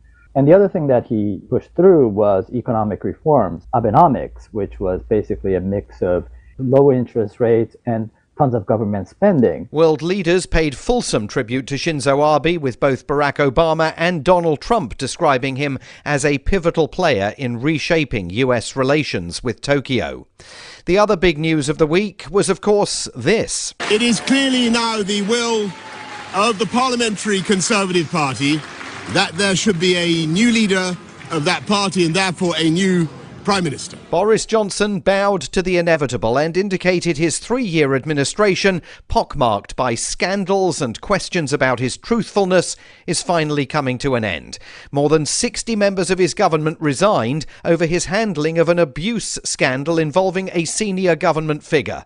The tsunami of defections was led by 2 cabinet ministers, including Health Secretary Sajid Javid. Treading the tightrope between loyalty and integrity has become impossible in recent months. And Mr. Speaker, I will never risk losing my integrity. The other initial resignee, the former Chancellor Rishi Sunak, is now a candidate in the race to win the Conservative Party leadership and thus the keys to number 10 Downing Street. America was unable to celebrate its 246th birthday last Monday without a mass shooting. It took place on July the 4th during an Independence Day holiday parade in Highland Park, a suburb of Chicago. People were screaming, they were panicking, and they just scattering. It was right on top of us. 21-year-old Robert Cremo is facing 7 counts of first-degree murder, and police are facing questions about why he was able legally to purchase assault rifles after they removed a trove of knives from his home in 2019.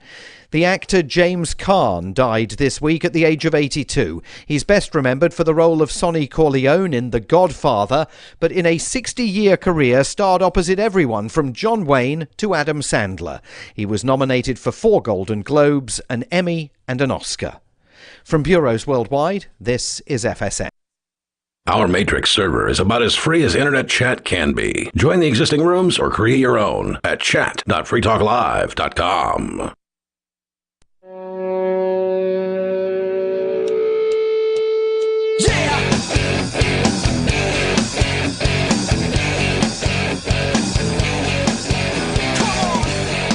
It is Free Talk Live, and you can join us here. You can bring up whatever you want at 603-283-6160. We're talking about massive protests that are happening from as far away as Sri Lanka to the Netherlands, where farmers have been protesting, I think, for the last couple of weeks. It feels like a couple of weeks, but according to this report here at Euro Weekly News, the protests began on Sunday the 3rd, so not as long ago as I had thought, so just about a week. But they've had a huge impact, and this is all coming out of some ridiculous regulations that these farmers are being subjected to. By the way, with you in the studio tonight, it's Ian. Peakless Mountaineer. And the captain. So, Peakless, you were telling us this has something to do with ESG, and that stands for what again? Environmental, Social, and Governance. And they're basically telling these farmers and other businesses that you have to reduce the use of XYZ, fertilizer. It's just been this fundamental shift in the corporate culture, basically, where, I mean, just the entire climate change belief system has been ramping up like nothing we've seen before. And one of the effects of this is that in the Netherlands, they said, okay, well, you have to reduce the number of cattle that you have by 1/3. Wow, that's huge. Yeah. Apparently, they've blocked the supermarket distribution points, which you mentioned. They have also spread manure, which is one of the more amusing videos. Yeah. Not to be confused with the cryptocurrency Monero. I'm not sure what...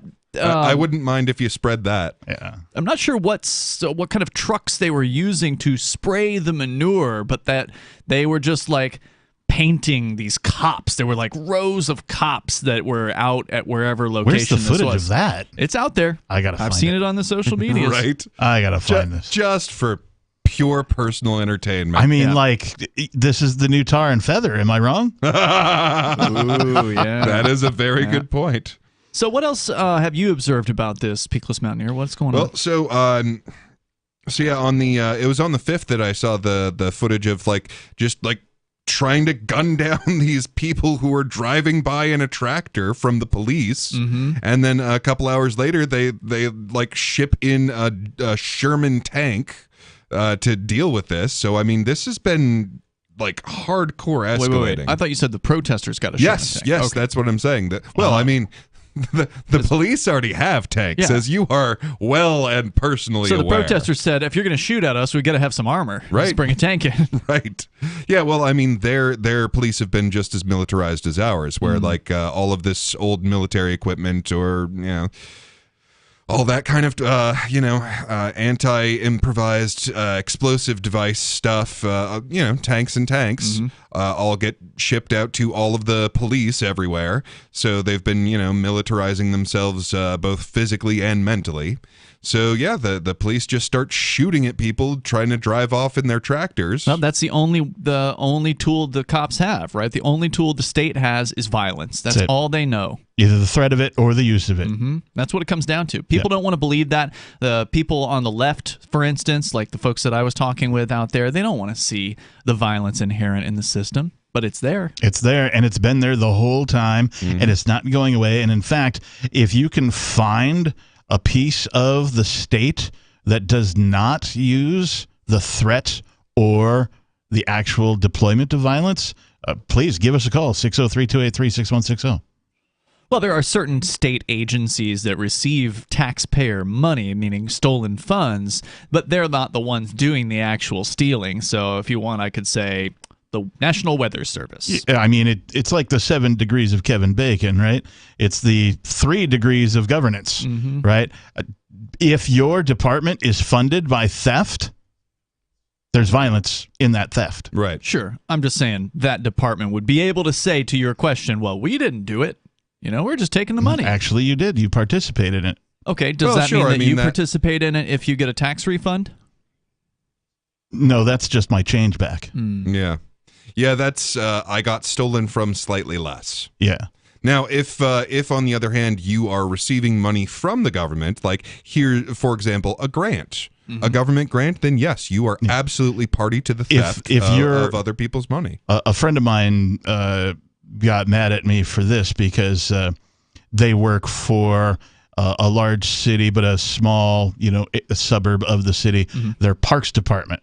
And I was like, your paycheck is derived from theft. Yes. How do you feel about that? How do you feel about right? And like they never thought about that before. Yeah, and they were like, no, that's not that. So I work for the park, blah blah blah.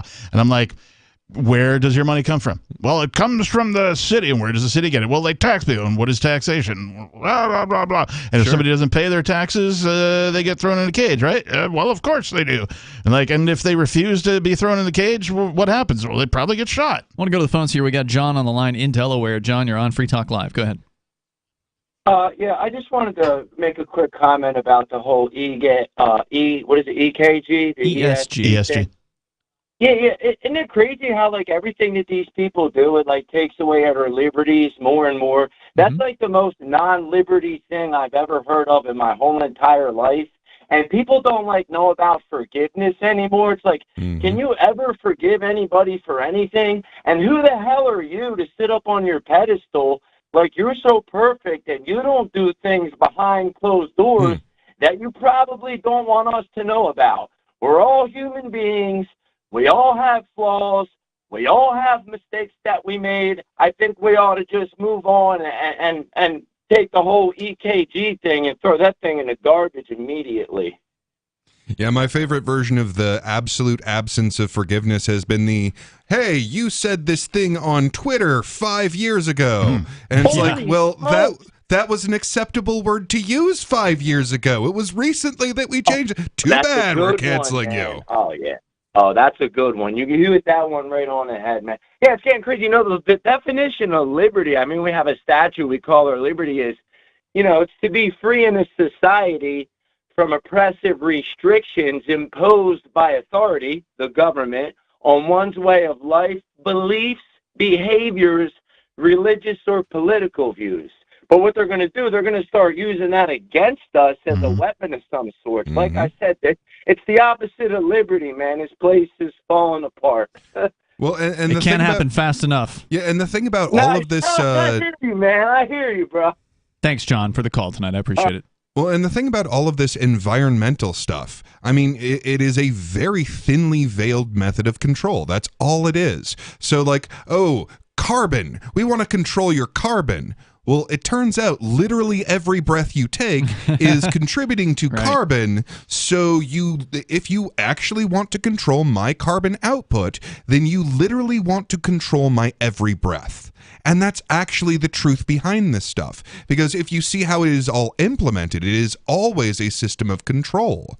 And as you will see moving forward, they are trying to put forward sort of a biomedical environmental security state. Yes. So that in for your own good, of course, to protect your health. It's about safety. Yeah, for your safety, we have to govern absolutely every single thing that you do. Well, they used to say, the old saying used to be, if it moves, tax it. But, when you're breathing, you're moving. So now if it breathes, tax it, right? Exactly. Well, I mean, control of carbon, you mean literally every breath, because that's what it is. What gets me is the lack of number of people who want to keep what they earn. Like, everybody's just sort of like, well, they take taxes, so I guess I only get half. Yeah. Well, most people feel like they can't do anything about it. The old saying is, you can't fight City Hall. That's what they say. Well, guess what? They fought City Hall in Sri Lanka. They sure did. Yeah, and the whole, well, what are you going to do? Actually, I have a complete alternative to their entire system of money, and I'm going to use that. That's what I'm going to do. Well, it's a nice thing about that is that you don't have to ask anyone's permission to do that. You don't have to convince a government to change. And no one can stop me. Well, I mean, they have their ways, but yeah, it's hard to know that people are using cryptocurrency. It's hard for governments to really put a clamp down on that. So there's more coming up here. The number is 603-283-6160. You can join us, whether you want to talk about this ESG stuff, what's happening with the farmers over there in the Netherlands, or you can bring up whatever's on your mind here on Free Talk Live. This is Michael Dean from the Freedom Fiends. I've run websites since 1996 and have used over a dozen web hosts in that time. AgristHosting.com is the only one that hasn't broken my heart. Agrist Hosting's uptime and service is stellar, and their DDoS mitigation is the best I've seen. That's important because if you tell the truth in this world, you'll ruffle feathers. And some people will try dirty tricks to silence your voice. No matter what the haters hit us with, Agrist Hosting keeps our websites online. If you have a mission-critical commercial presence or a world-changing activism site, you cannot tolerate any skullduggery. So go with agristhosting.com. Have a WordPress or blog site, but you're not satisfied with performance or uptime? Or just want raw hosting? Want to pay with Bitcoin? Agrist Hosting specializes in high-performance hosting with personalized service. Go to agristhosting.com and click on the button that says Get Hosted. That's agristhosting.com.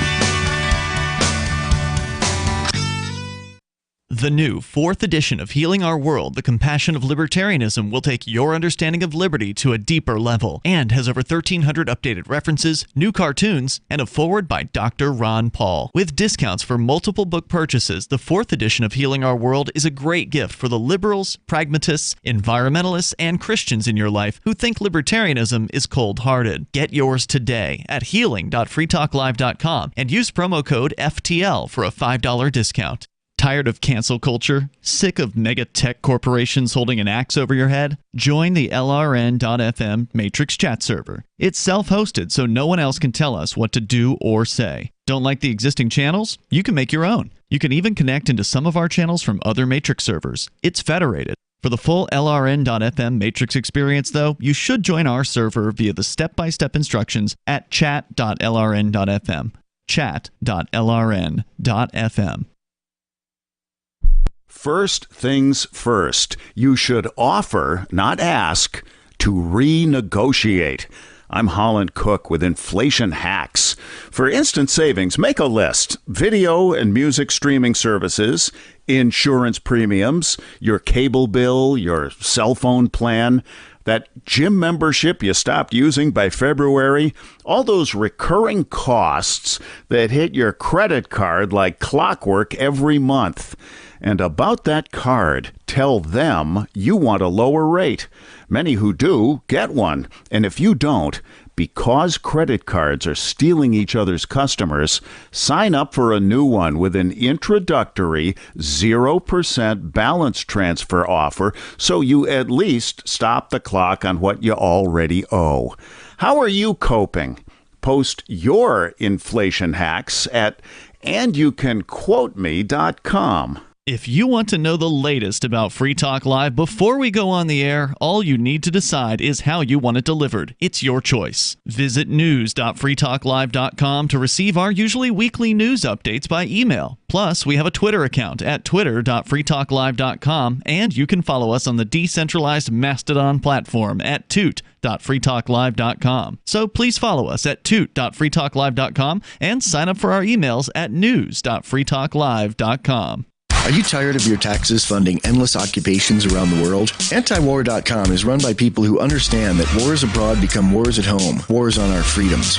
Antiwar.com is dedicated to bringing you the latest in news, views, interviews, and reviews from the top movers and shakers in the anti-occupation movement. Antiwar.com has it all, from thorough foreign policy analysis to interviews with whistleblowers who used to run the military-industrial complex. Anti-war, pro-free market. That's antiwar.com. You can stick it to the man and big tech. Join our FTL social mastodon at social.freetalklive.com.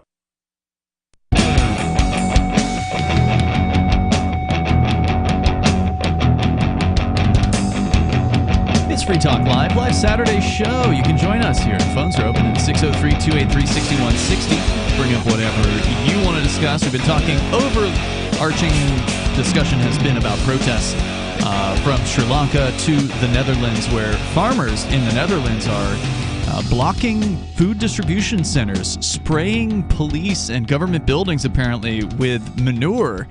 And that's pretty entertaining. Apparently some of the cops got a little angry about it and shot at the protesters recently.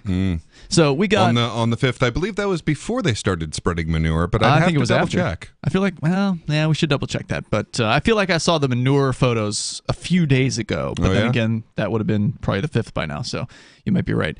We're going to go to your phone calls and thoughts. Let's talk first to Robert in South Carolina. You're on Free Talk Live. Go ahead, Robert. Yes, I just wanted to say that, I don't see how people come into contact, in adversarial contact with government agents and police so frequently. That you don't see how that happens? No, I mean the police basically, they want to have a peaceful life. So do all the other officials. That's fundamentally untrue. Like if the police wanted a peaceful life, then they would not enforce tyrannical dictates against peaceful people. Right. They would go about only stopping crimes with a victim, breaking up fights, investigating arsons, investigating murders, but instead they spend the bulk of their day pulling over peaceful people for going over some arbitrary speed limit, or targeting marijuana smokers or teenagers with alcohol or cigarettes or whatever, and trying to ruin people's lives. They spend their time going after people for crimes where there's no party that has been harmed, whether it's property or person. And when they do that, that makes them an adversary. And that's how you get all this adversarial contact. There's a term that maybe back in the day used to be associated with police that is completely untrue, and that is the term peacekeeper. Police do not they do not keep any peace at all. In fact, they prevent peace. You see, what the police are doing when they do those kinds of things is they're basically making pocket change for the local communities by giving out tickets for going. No, they're generating revenue. They're generating revenue. They're stealing. They're not making money. See, if I were to make money, I would provide a good or service voluntarily, and then you would give me money. That would be me making money. Yeah, this is straight up extortion under the threat of violence, because when a police officer issues you a ticket, well, you don't see the violence because he usually doesn't put the butt of a gun right up against your skull when he gives it to you, but he's got the gun, and or at least most people who are relatively intelligent understand that if they don't show up in court or pay the fine, then there's going to be more police officers who are going to be looking for them, who will then kidnap them. Or in my case, I wish they would give me an opportunity to go to court. But instead of an opportunity to go to court, they just steal my car. Well, you know something? Most of the time, I'm sure they would just send you a little bill in the mail. It was a little higher than the first bill if you don't pay that last bill. And then what happens when I don't pay that? I think it would take a very, very, very long time before they actually showed up at your door with a gun. What, 2 weeks? A month? But they do, in fact, eventually show up at your door with a gun. And if you refuse to go with them, they purport the authority to end your life for said ticket. I doubt that they would do that for a ticket. I seriously You doubt. don't understand the system and how it works. What you misunderstood was that if you don't go with them, you didn't pay attention to when the captain said that part of it. If they come to your door with guns over the unpaid ticket and you say, "Oh, no, thanks, I didn't agree to your ticket. I don't agree to your system. Have a nice day. We don't want your services," they are going to pound your door in and use the maximum level of violence to take you into custody. If that doesn't involve shooting you, it certainly will involve some amount of violence, so they can then put you in handcuffs and take you to their prison facility. And you're fine with that, Robert.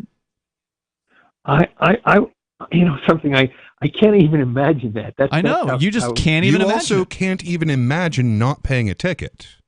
Like, Right, it is 'cause you're- unimaginable to you You're that so the government obedient. would tell you to do something and you not do it. You're the perfect serf. You do whatever it is you're told to do because you understand at some level, whether you know it consciously or not, that that is going to make your life as simple as possible. That if if you don't stand up to these people, they will, for the most part, leave you alone. That's what you believe, right? You know something? If I didn't like a law, I would have it changed. It's Which as law simple as don't you that. like?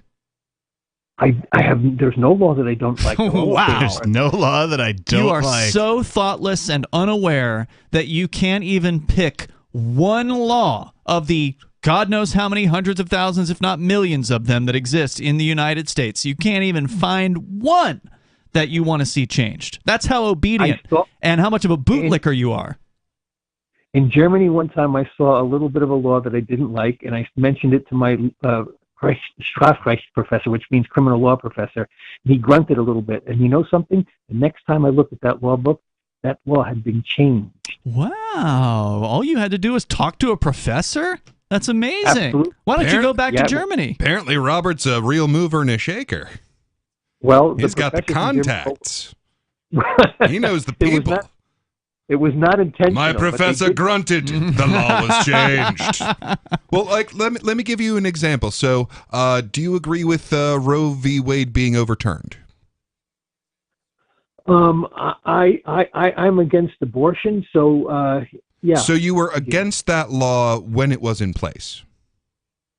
Yeah, but I mean, So you didn't like that law. So you can find a law It was a court that you don't decision, like. not a law, but yeah. I wouldn't say that I didn't even think about it. I mean, to me, I'm not. Right? I'm not, You I'm couldn't even imagine like choosing to have a personal opinion on a law as to whether it's good or bad. It's the law, therefore it must be good. Well, you know something? In the society in which I was brought up, which is German and Italian primarily, and also Jewish to some degree, we never got involved with the system. We had our own familial systems, and we never called the police. We ironed everything out ourselves.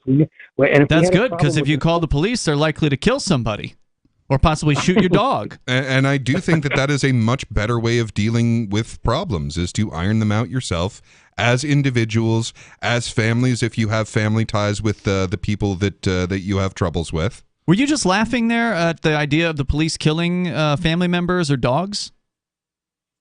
Police don't. I've never seen a policeman do something like that. Go look it up online. Do you have the internet? Do you have internet access? Yeah, type in "police kills dog." I can't.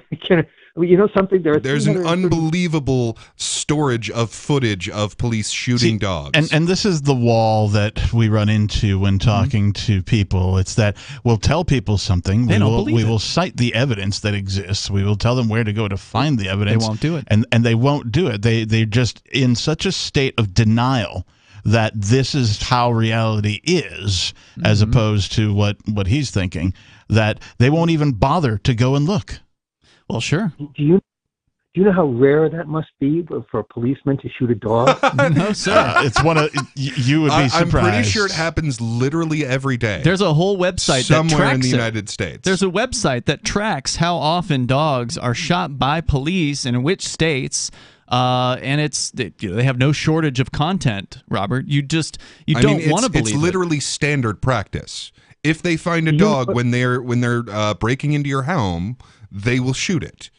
Like there's no question. A like lot of them do. They are trained that like they do the threat assessment. I mean, you might get away with a tiny dog, but like usually they see a dog, they shoot it. That's what they're trained to do because it might be a threat. It might stop them from breaking into your home. It's cognitive dissonance in action here, where you can tell somebody a thing is true and they will simply disbelieve it and they won't look it up, as you're saying, Captain, simply because they don't want to prove their position wrong. They don't want to assist in their own proving their mistake. I mean, because no one wants to admit to having been wrong. It's a hard thing to do for human beings. And so, Robert, are you going to look this up, or are you just going to hang up the phone and go about your usual Saturday evening life and just completely ignore everything we've said?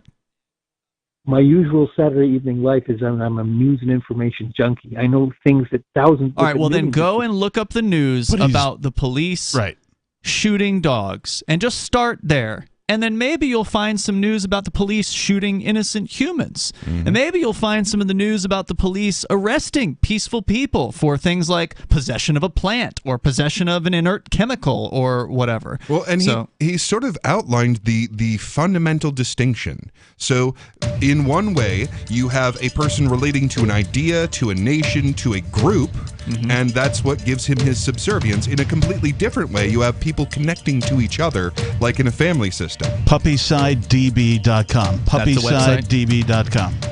Thank you for that, Captain. And thank you, Robert, for the call tonight. I hope you will look at something new. We got more on the way. Hour 3 is coming up, and you can join us here. It's Free Talk Live. Are you tired of governments murdering people around the world? Stop using their money. There is an alternative. Bitcoin is a stateless, free market, non-political currency. Bitcoin cannot be inflated or controlled by any government. By using their money, you are helping the state. Stop doing it. You have an incredible alternative available now. Learn it, use it, spread it. Get started with Bitcoin at bitcoin.com. That's bitcoin.com. There are lots of ways to listen to Free Talk Live. Our podcast has been around since podcasts began, and now the FTL feed is loaded with content besides our full show archives. Did you know that we make it easy for you to customize your podcast subscriptions? We have different feeds, one that includes only our full shows, one with just the Daily Digest, and our main feed that includes everything. You decide what you listen to. It's quick and easy to customize your feeds at feeds.freetalklive.com. That's feeds.freetalklive.com. I'm a little obsessed with My Magic Mud. Several years ago, I met Jessica Armand, the founder and CEO of My Magic Mud, and I didn't even know my teeth were coffee stained. A week's worth of use convinced me, and now I use it every 3 or 4 days. It's clinically proven to whiten teeth, and I think it cleans better, too. My Magic Mud's available at most local health food stores, Sprouts, Natural Grocers, CVS, Walmart's Natural Beauty Aisle, but I can get it for you for 20% off with coupon code FTL20 at MyMagicMud.com. FTL20, MyMagicMud.com. What if you want to hear the latest episode of Free Talk Live, but all you have is your phone, you forgot to download our archive, and you have no data connection? You can call our Listen line at 641-793-0191. That's a long-distance number, so you may incur charges. If not, listen as long as you want. 641-793-0191. The Free Talk Live Listen line, 641-793-0191. You're listening to the live edition of Free Talk Live. Hour number 3 is next after the news here on the Liberty Radio Network at LRN.FM. From Feature Story News in Washington, I'm Simon Marks with the Week in Review, and the week ended with stunning and awful news from Japan. The assassination of former Prime Minister Shinzo Abe, considered one of the country's defining post-war statesmen. He was gunned down on Friday as he prepared to address a campaign rally. The Japanese Prime Minister Fumio Kishida described himself as almost speechless at the news of the killing, which comes in a country where there are barely any guns or incidents of gun crime. He was arguably the most famous Japanese politician. George Nishiyama is the Japan editor of the Wall Street Journal. Prime Minister Abe himself said that it was his life work to revise the Japanese constitution, the pacifist constitution. And the other thing that he pushed through was economic reforms, Abenomics, which was basically a mix of low interest rates and tons of government spending. World leaders paid fulsome tribute to Shinzo Abe, with both Barack Obama and Donald Trump describing him as a pivotal player in reshaping U.S. relations with Tokyo. The other big news of the week was, of course, this. It is clearly now the will of the Parliamentary Conservative Party that there should be a new leader of that party and therefore a new Prime Minister. Boris Johnson bowed to the inevitable and indicated his 3-year administration, pockmarked by scandals and questions about his truthfulness, is finally coming to an end. More than 60 members of his government resigned over his handling of an abuse scandal involving a senior government figure. The tsunami of defections was led by 2 cabinet ministers, including Health Secretary Sajid Javid. Treading the tightrope between loyalty and integrity has become impossible in recent months. And Mr. Speaker, I will never risk losing my integrity. The other initial resignee, the former Chancellor Rishi Sunak, is now a candidate in the race to win the Conservative Party leadership and thus the keys to number 10 Downing Street. America was unable to celebrate its 246th birthday last Monday without a mass shooting. It took place on July the 4th during an Independence Day holiday parade in Highland Park, a suburb of Chicago. People were screaming, they were panicking, and they just scattering. It was right on top of us. 21-year-old Robert Cremo is facing 7 counts of first-degree murder, and police are facing questions about why he was able legally to purchase assault rifles after they removed a trove of knives from his home in 2019.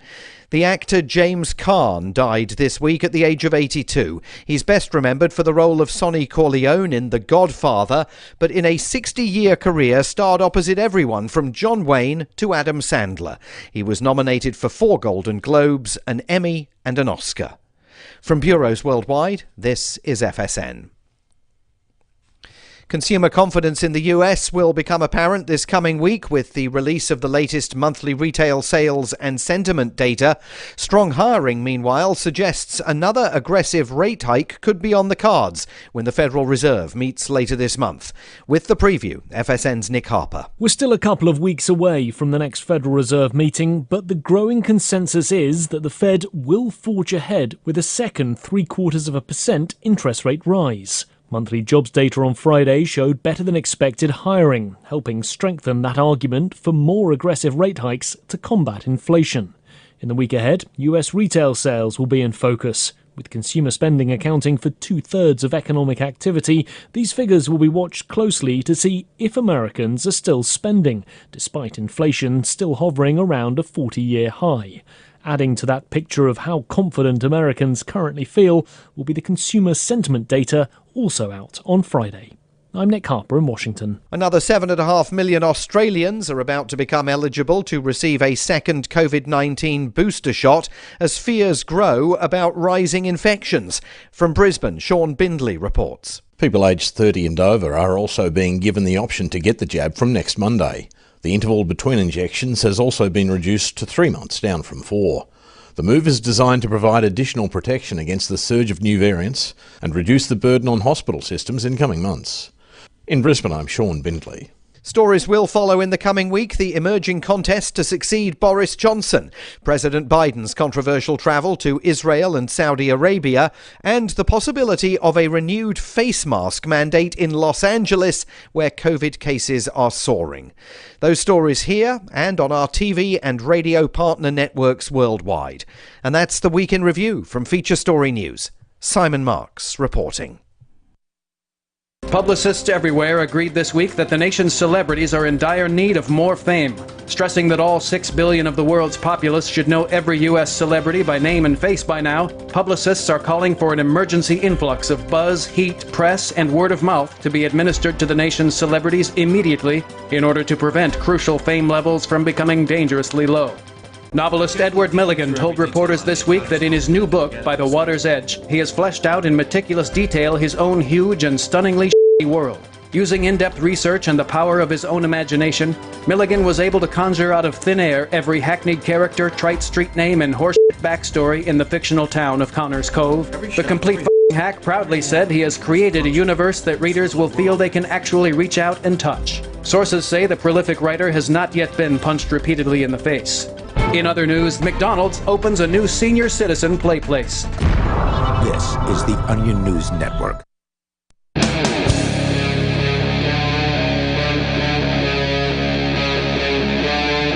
Free Talk Live.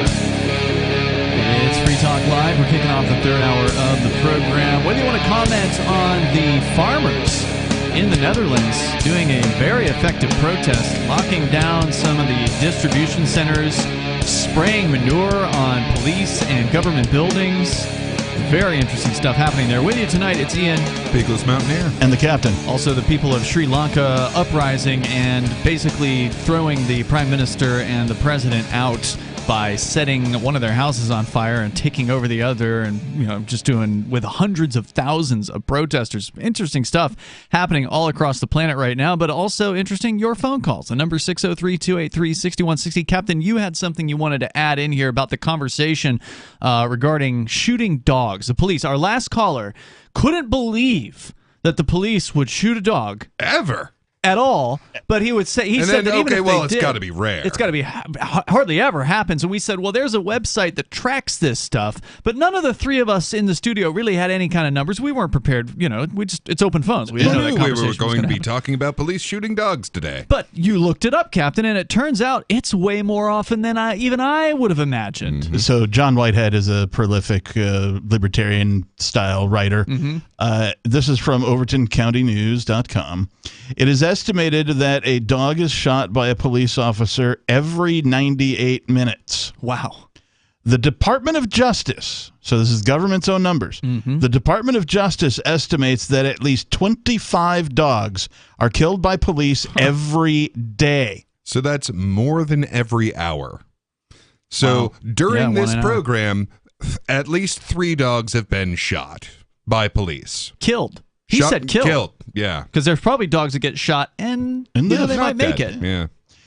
The website that I mentioned, puppysidedb.com, they're apparently an old website. You might get an error if you go there. The site is still up, but apparently they're not functional anymore. However, you got to use www, and you can't use a secure link. And anyway. However, that project, the Puppyside Database project, has estimated the number of dogs being killed by police to be closer to 500 dogs a day instead of the Department of Justice's numbers of 25. Yeah. Yeah. So it's somewhere which translates, in between. Which so translates between to less than an hour and 3 minutes. That translates to 182,000 dogs per year. That's the size of like a medium city. That's insane. What, Manchester's what, 150,000, 100,000, something like that? About that. Okay, 125. I think. So that many, Manchester, New Hampshire, that many dogs exterminated every year by police. Amazing. Yeah, I was like, am I right? Is it at least one a day? It's like, no, it's got to be. It's like one an hour at least. No, it's nothing so small as a dog every single day. Let's go to your phone calls here. We're going actually to Mehdi in Canada. You're on Free Talk Live, Mehdi. Hey, how's it going? What's on your mind? How's it going, guys? So a while ago, there was a document that was produced not by the state, but by actually technically the Federal Reserve. That was a public, quote unquote, the first public thing. They publicized what they thought about Bitcoin and cryptocurrency. I believe. I don't know if it's what they thought about it. I forget, but something about cryptocurrency. When you say the Federal Reserve, are you talking about the United States Federal Reserve or the equivalent in Canada? No, the United States Federal Reserve. Okay. But but Canada is, because you did find out, Canada is is working with. I think it was MIT. You looked it up at that time. That is also investigating cryptocurrencies or central digitized currency. So, anyways, there's a arm of the state now that has given a contract to a company called Trail of Bits. For any of your listeners that want to know, you can Google it. The title is, it's a 26 PDF page. The blockchains are blockchains decentralized? ? And then a subtitle: Unintended Centralities in Distributed Ledgers. And it was just released June 2022, so it's recent. Okay. Within the last couple of weeks.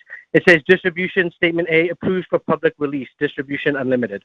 And a lot of it I don't understand, but if the listeners or you guys understand, Can I just read the executive summary? Just part of it. It's like a couple of paragraphs. Over the past year, Trail of Bits was engaged by the Defense Advanced Research Projects Agency, DARPA, to investigate the extent to which blockchains are truly decentralized.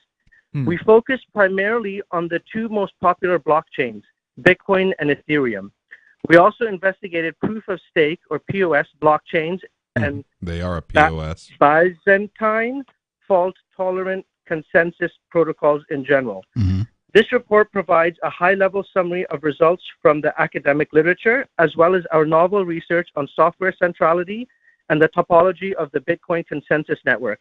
For an excellent academic study with a deeper technical discussion, we will recommend the work of Say et al. And then they give like a number one, like a reference, and at the back there references and stuff.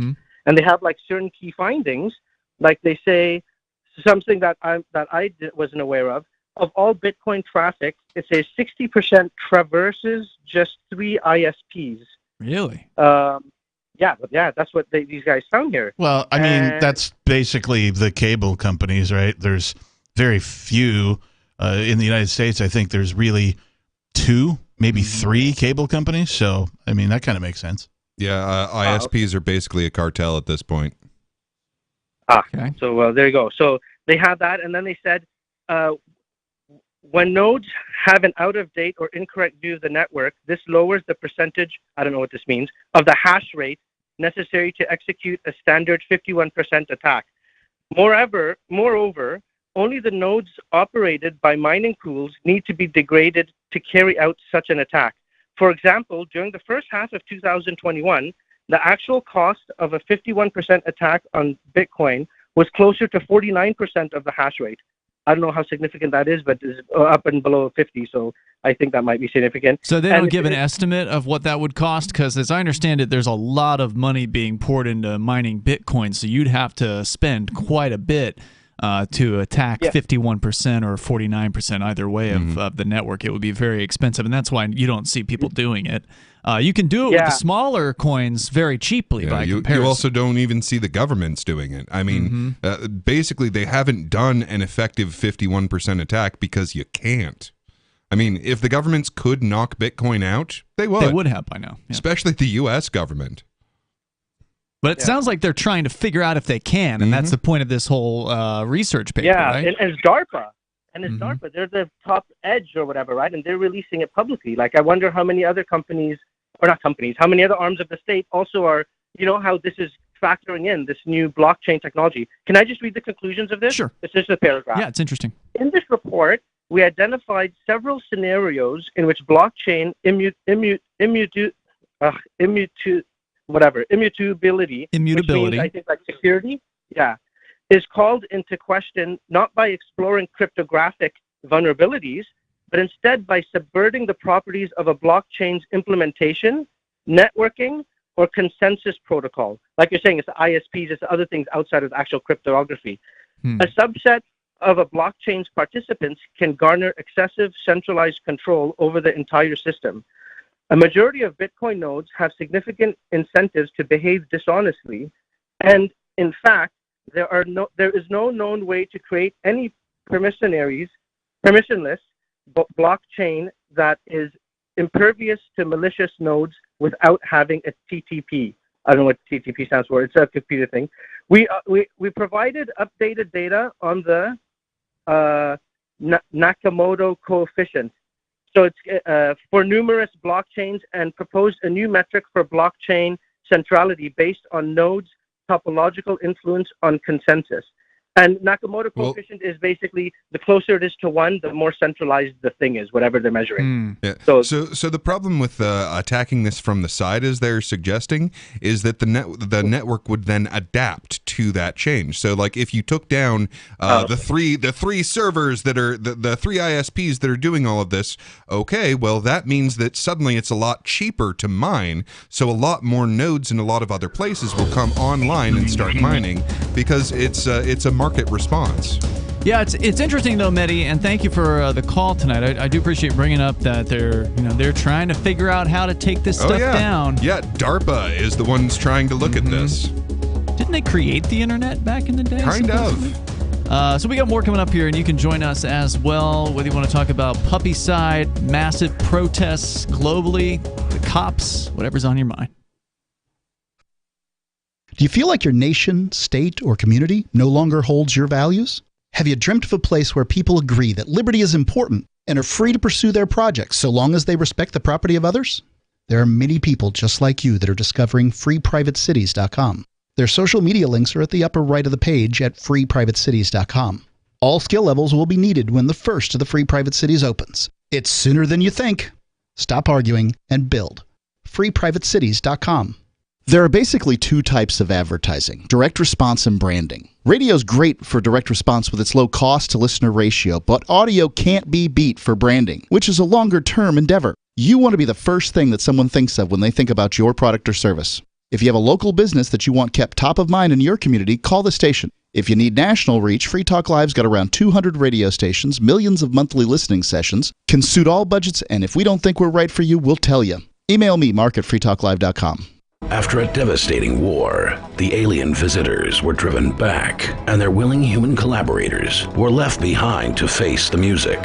When Emma Jean Anderson's ex-lover brings her from prison, Nathan Foster and his 14-year-old nephew Ben are tasked with bringing the pair to justice. An easy enough job until they discover something is inside Emma Jean, and the fate of the planet hangs in the balance. The Family Business by Mike Coopery from BaneBooks.com. Looking for a great real estate investment? Consider New Hampshire, which is ground zero for the Liberty Movement. Your first call should be to Mark Worden from Porcupine Real Estate. He's more than just a real estate agent. He's your New Hampshire concierge. Where are the best places to live? Do you want farm, city, the burbs, or forest? Do you want a duplex or multifamily building so that renters pay your mortgage? There are homes in all price ranges in New Hampshire, and Mark can help with financing too. Invest in liberty and property. Mark Worden can help. PorcupineRealEstate.com. We have some good news. The indictments against Ross Ulbricht in the District of Maryland were dismissed with prejudice, meaning they can never be refiled. This is especially good because those indictments contain the only charge ever made that Ross engaged in murder for hire. This was a serious allegation that Ross Ulbricht denies. It was never prosecuted or ruled on by a jury, but was trumpeted by the federal government and the media as if it were proven fact. The Maryland court held these indictments for almost 5 years, poisoning Ross's case and leaving him under a cloud of unproven allegations. As explained in Ross's appeal to the Supreme Court, the fact that the judge used these allegations to give Ross a draconian sentence of double life without parole violated his Sixth Amendment right to a jury trial. Judges are required to issue sentences based on convictions decided by a jury, not unproven allegations never even charged at trial. Although this is a positive development, the dropped indictment will not set Ross free. Now, a presidential pardon is Ross's only hope of freedom. Sign the petition at freeross.org. freeross.org. Tired of cancel culture? Sick of mega tech corporations holding an axe over your head? Join the LRN.FM Matrix chat server. It's self-hosted, so no one else can tell us what to do or say. Don't like the existing channels? You can make your own. You can even connect into some of our channels from other Matrix servers. It's federated. For the full LRN.FM Matrix experience, though, you should join our server via the step-by-step instructions at chat.lrn.fm. chat.lrn.fm. So you've signed the Shire Society Declaration and are planning your move to New Hampshire to be around more liberty-oriented people. Next, sign up for the Shire Society Forum at forum.shiresociety.com. There are a bunch of people there who are already in the Shire, and they want to meet you. If you're already in the Shire physically, you should also come by the forums. Remember, not everyone uses Facebook. New people are signing up for the Shire Society Forum every month, so drop in and say hello at forum.shiresociety.com. Don't miss a moment of Free Talk Live. Get our archives daily via our podcast at feeds.freetalklive.com. It's Free Talk Live. Phones are open here at Live Saturday show. Continuing, you can bring up whatever you want at 603-283-6160. That's 603-283-6160. In the studio tonight, you've got Ian. Beakless Mountaineer. And the Reverend Captain Kickass is here. We're going to go into more of your calls and thoughts, and maybe there's more to say about the protests. Otherwise, there's plenty in the news to discuss here tonight. Of course, you can bring up anything you want. Is contest the opposite of protest? good question. We go to your calls and thoughts. So we got Major Payne on the line in Michigan. You're on Free Talk Live. Well, Congress and progress are definitely vice versa. I don't know about there you the go. other one there. That's a good Is one. it still progress if I have it in Prague? Ooh, it's just grass. Right? I believe so, yes. Okay. Anyway, the guy that could not believe that the cops would shoot a dog. Yeah, yeah, that guy. There was an old movie I remember, and there was a big bully Mexican kid, and there was a little weenie white kid, and he was getting picked on. And the big bully kid come over. He told him, he says, "I'm going to come over to your house. I know where you live." He says, "You don't come out, I'm going to eat your dog." What movie was this?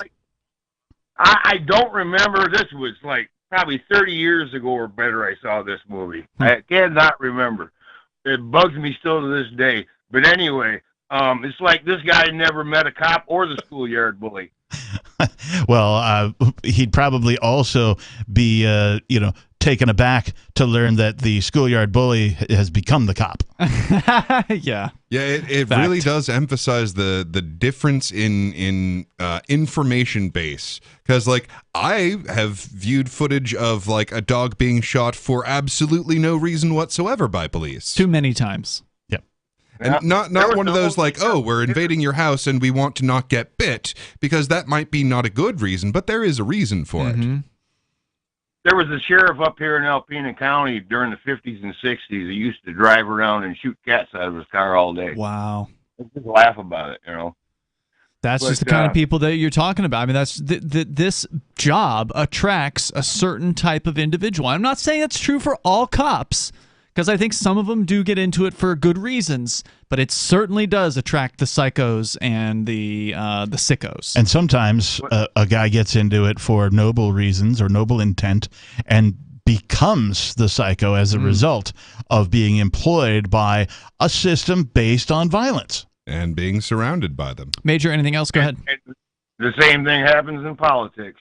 Scary. Thanks, man. Very scary. Appreciate hearing from you. Let's go to David in New Mexico. You're on Free Talk Live. David. Yeah, I had, Captain, what is that word again? What word? Nepocestuous? That's the one, nepocestuous. New Mexico judges, court system, legal system, that one, yes, government. I had last made the inquiry of the listening public, especially in New Mexico, especially if they're in government, as to the veracity of a reliably sourced piece of information, which was true or not, which I subsequently researched on the internet, and you can actually find on the internet from reliable sources on the internet news notes to the effect supporting the allegation that a sitting judge, in this case Tommy Jewell, was having an affair while he on his wife, who's also a judge, Angela Jewell, who trafficked my children.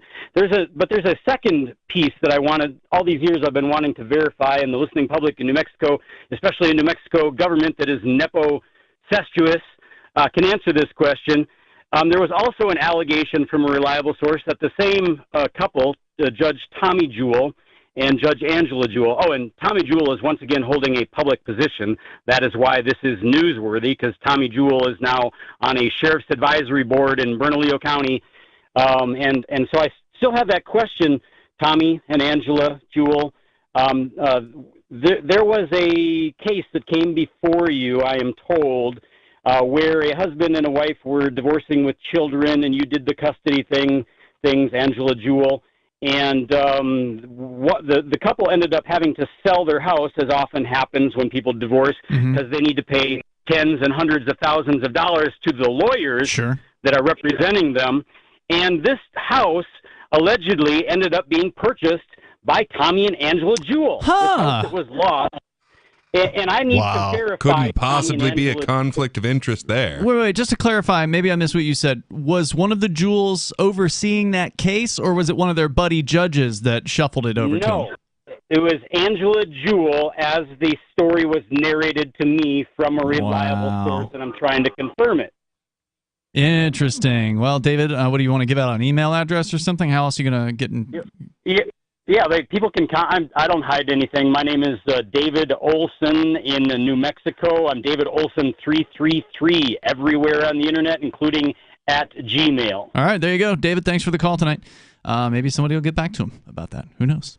Not a surprise though. A totally believable story. Oh yeah. The more that guy reveals about his case and about the people involved with it, and I mean, if that is not just the largest illustration of corruption in the family courts, I don't know what is. Yeah. You know, speaking of the court system, of course, there's been a whole lot of hubbub recently over the Supreme Court in the United States. There was the Roe versus Wade decision that overturned that longstanding opinion by the Supreme Court. And when this information came out, of course, it was couched in the language of, oh, well, the Supreme Court's just upholding states' rights. The Supreme Court's just simply saying, devolve the decision to the state level, which is where it belongs. And from that perspective, I thought that was the right decision to make. And I'm somebody who is pro-choice. I think that, you know, it's your body. Do what you want with it. Yeah, no, I've been pro-choice my whole life. And when I found out the specifics of what the Roe v. Wade thing was, I'm like, that's paper thin. That is a terrible way to do this. Like, I knew this was a bad decision. I agreed with the outcome, but I thought this was an absolutely terrible way to get there. Like, there's no firm foundation there. Well, and as it turns out, despite all the talk about states' rights, the Republicans are now showing their true colors, because this isn't about states' rights. It's about control. Yep. Just their version of control instead of the Democrats. The story's from KOMO News, which you're probably familiar with. KOMO, yeah. KOMO News. The first time I moved to Seattle and we turned on the television, a friend of mine who is... you'd probably consider him like anti-gay at this point. He turns on the TV and he sees this newscast by KOMO, K-O-M-O News, and he goes, oh, great, Homo News. They even got their own television station out here, right? They, guess what? According to this story out of Washington, Republicans, if they win the federal, enough of a majority in the midterms or whatever, they may be passing a new law which would restrict abortion at the federal level. House Minority Leader Kevin McCarthy from California is likely to become House Speaker, and a Republican majority said he's committed to, quote, saving every life possible, unquote, in a news conference after the Supreme Court ruling. First of all, that's a horrible idea, saving every life possible. I mean, there's something to be said about, the weak dying off and that kind of a thing. The Darwin Awards. Yeah, all that kind of thing. Yes. I said it before, I'll say it again. I knew it was coming. The right is turning against liberty just as the left has reached its apex and started to swing back. Of course they are. And they haven't even won the election yet. They're trying to attract those voters, right? Hey, you want to crack down on all those states that have more abortion options and more access? Well, just put us into office. We're coming up. Carl Watner, longtime proponent of a voluntary society, died last December. You may have seen his articles published on his website, voluntarist.com, in his newsletter, The Voluntarist, the Mises Institute, or elsewhere over the last 40 years. His newest book, I Must Speak Out, Volume 2, The Best of the Voluntarist, is now available via Liberty Under Attack Publications. This 430-page second volume spans the years of 2000 through 2020 and includes articles by Carl Watner, Hans Hermann Hoppe, Carl Hess, Benjamin Tucker, George H. Smith, Lysander Spooner, Pete Eyre, Joyce Brand, and many others. I Must Speak Out is for the newly initiated, the veteran voluntarist, or anywhere in between. Buy the book now at libertyunderattack.com/voluntarist. For more great content on building a voluntary society and for Carl's extensive archives, check out voluntarist.com. From Feature Story News in Washington, I'm Simon Marks with the Week in Review, and the week ended with stunning and awful news from Japan. The assassination of former Prime Minister Shinzo Abe, considered one of the country's defining post-war statesmen. He was gunned down on Friday as he prepared to address a campaign rally. The Japanese Prime Minister Fumio Kishida described himself as almost speechless at the news of the killing, which comes in a country where there are barely any guns or incidents of gun one crime. He was arguably the most famous Japanese politician. George Nishiyama is the Japan editor of the Wall Street Journal. Prime Minister Abe himself said that it was his life work to revise the Japanese constitution, the pacifist constitution. And the other thing that he pushed through was economic reforms, Abenomics, which was basically a mix of low interest rates and tons of government spending. World leaders paid fulsome tribute to Shinzo Abe, with both Barack Obama and Donald Trump describing him as a pivotal player in reshaping U.S. relations with Tokyo. The other big news of the week was, of course, this. It is clearly now the will of the Parliamentary Conservative Party that there should be a new leader of that party and therefore a new Prime Minister. Boris Johnson bowed to the inevitable and indicated his 3-year administration, pockmarked by scandals and questions about his truthfulness, is finally coming to an end. More than 60 members of his government resigned over his handling of an abuse scandal involving a senior government figure. The tsunami of defections was led by 2 cabinet ministers, including Health Secretary Sajid Javid. Treading the tightrope between loyalty and integrity has become impossible in recent months. And Mr. Speaker, I will never risk losing my integrity. The other initial resignee, the former Chancellor Rishi Sunak, is now a candidate in the race to win the Conservative Party leadership and thus the keys to number 10 Downing Street. America was unable to celebrate its 246th birthday last Monday without a mass shooting. It took place on July the 4th during an Independence Day holiday parade in Highland Park, a suburb of Chicago. People were screaming, they were panicking, and they just scattering. It was right on top of us. 21-year-old Robert Cremo is facing 7 counts of first-degree murder, and police are facing questions about why he was able legally to purchase assault rifles after they removed a trove of knives from his home in 2019. The actor James Caan died this week at the age of 82. He's best remembered for the role of Sonny Corleone in The Godfather, but in a 60-year career starred opposite everyone from John Wayne to Adam Sandler. He was nominated for 4 Golden Globes, an Emmy and an Oscar. From bureaus worldwide, this is FSN. We're still not sure why you'd want to watch, but our video feed is streaming nightly for free at cam.freetalklive.com.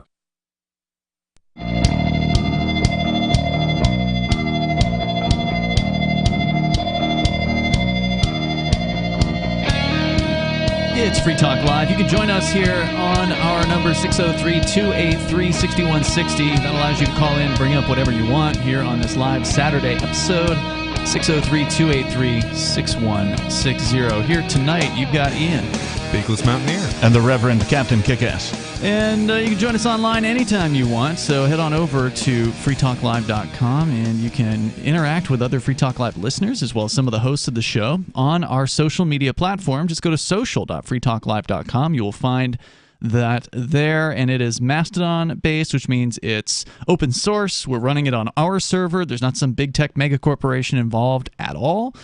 So go to social.freetalklive.com and you can interact there, and it's free. So try it out. See if you like it. If you don't like it, too bad. You didn't pay for it. So I think it's pretty cool. I was using it today, actually, as I was out at the protest. There was a big rally, and I say big, it wasn't as small as it could have been. But you have to, our listeners must understand that the town of Keene, New Hampshire is small. It's like, what, 20, 25,000 Yeah, people? if you can get 30 people into Central Square, you got a pretty big rally. That's like 1 in 1,000 people. And also, Central Square might max out at like 100 people or something, No, right? I've seen probably 300 in there. Okay, and but it's that's really maxed. packed. Yeah, that's packed. Yeah. That was Black Lives Matter was the I biggest remember one that, I've ever yeah. seen.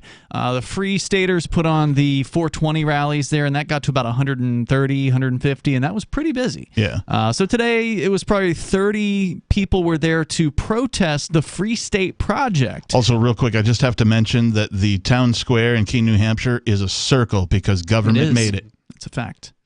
But a very interesting event today because the Free State Project, of course, for listeners that don't know, is a migration of freedom-loving people, mostly self-described libertarians or voluntarists. Some might use the term anarchist, who've come here to New Hampshire. And some constitutionalists and minarchists. And for a long time, the people in the status quo were able to ignore us.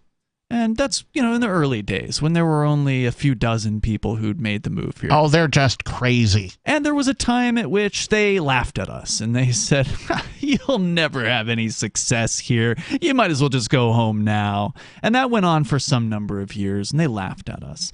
And now we're in the fighting stage. I was going to say, isn't it first they mock you? No, first they ignore you. First they ignore you, then they mock you, laugh at you, then they fight you. Okay. Then you win. You win.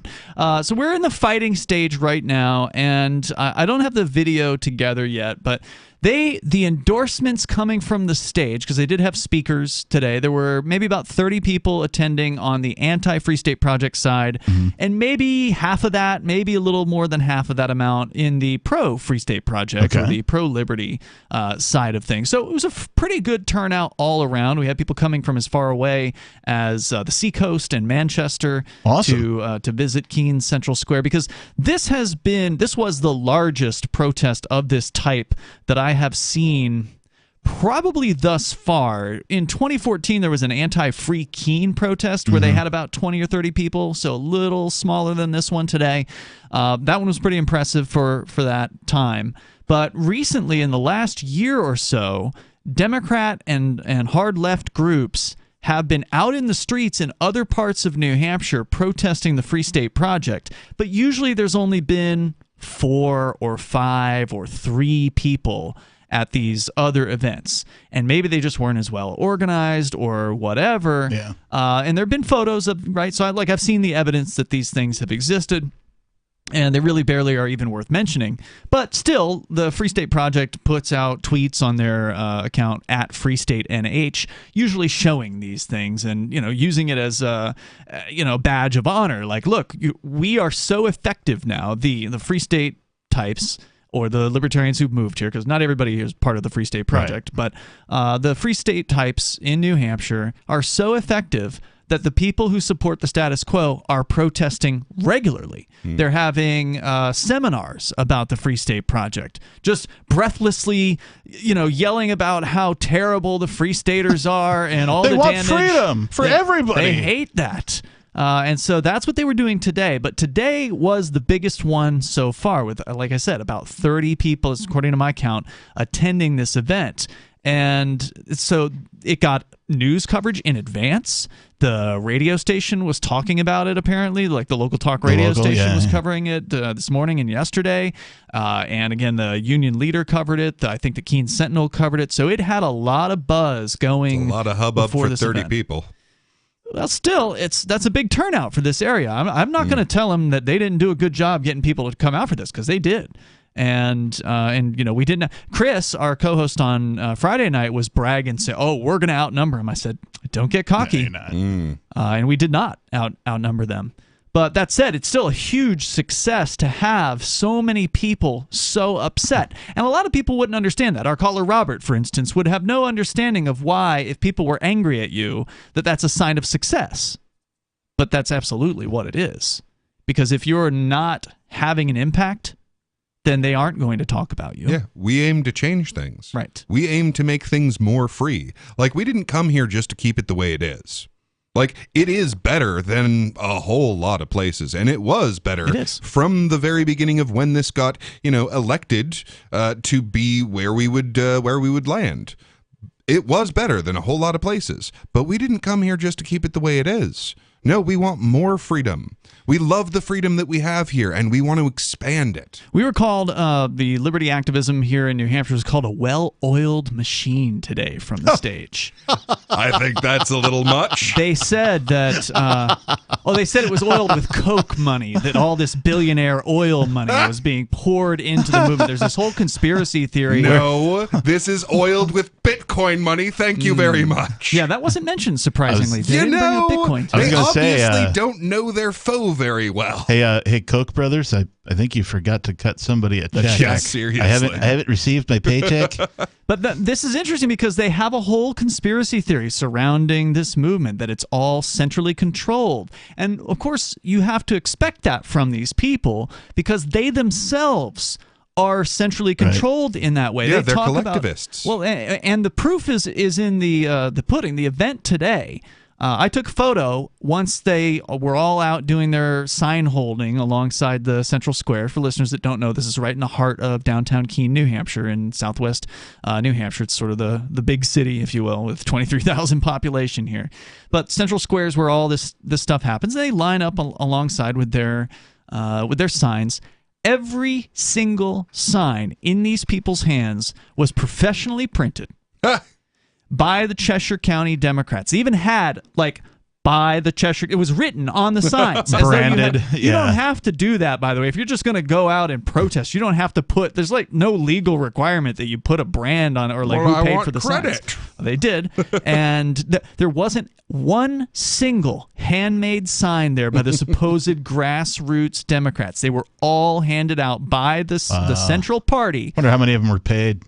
I don't think they were paid. I think these are mostly they were older folks. I was surprised that there were a couple of young people actually at the event. I said I would be shocked if anybody under the age of 40 was at this event, and there were at least a couple.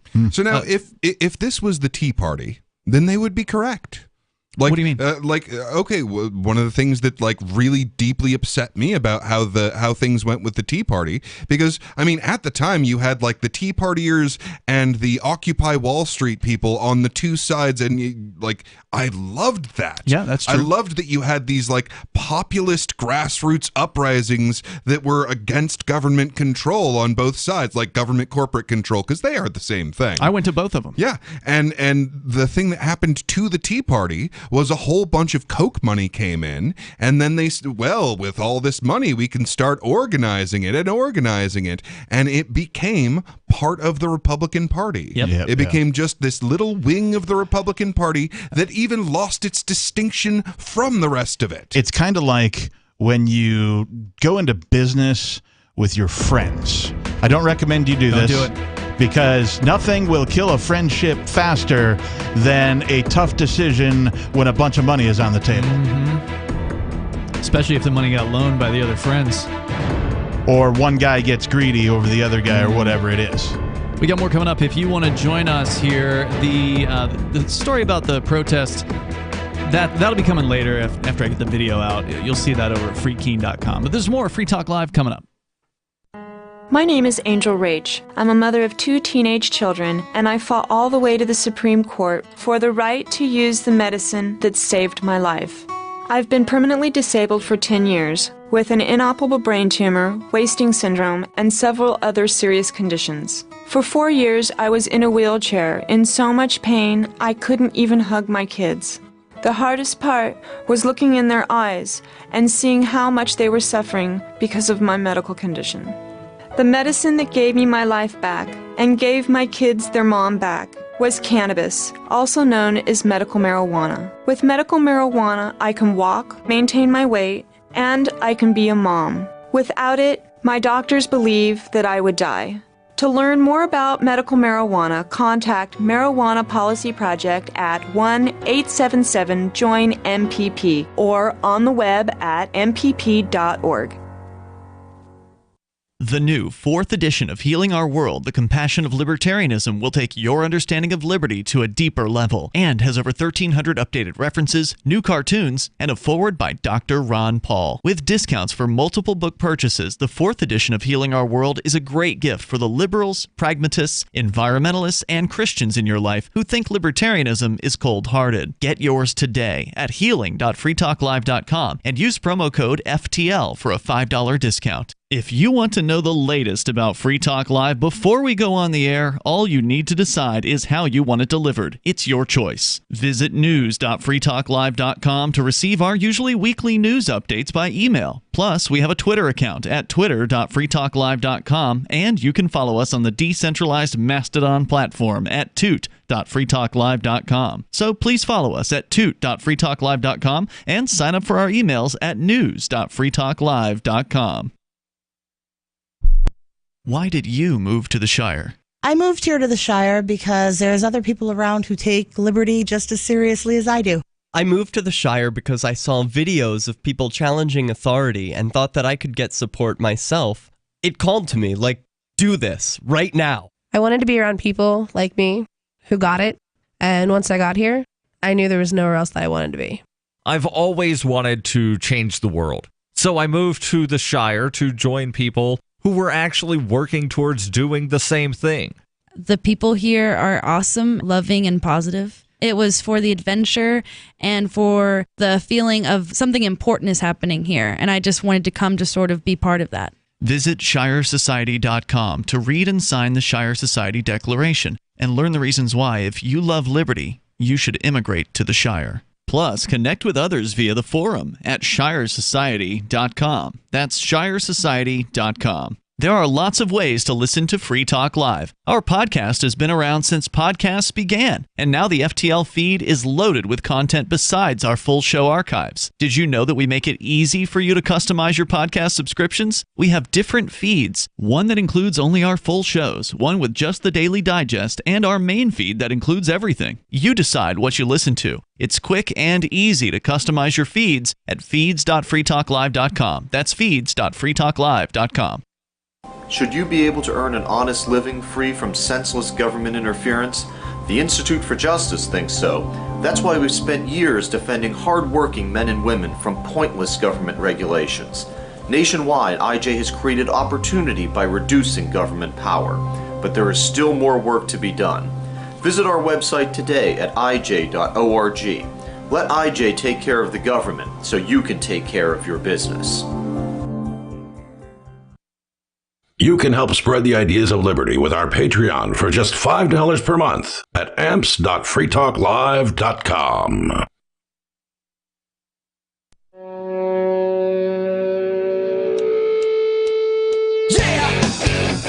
Yep, it's Free Talk Live. You can join us here in these remaining moments, maybe, if you get on the lines right now.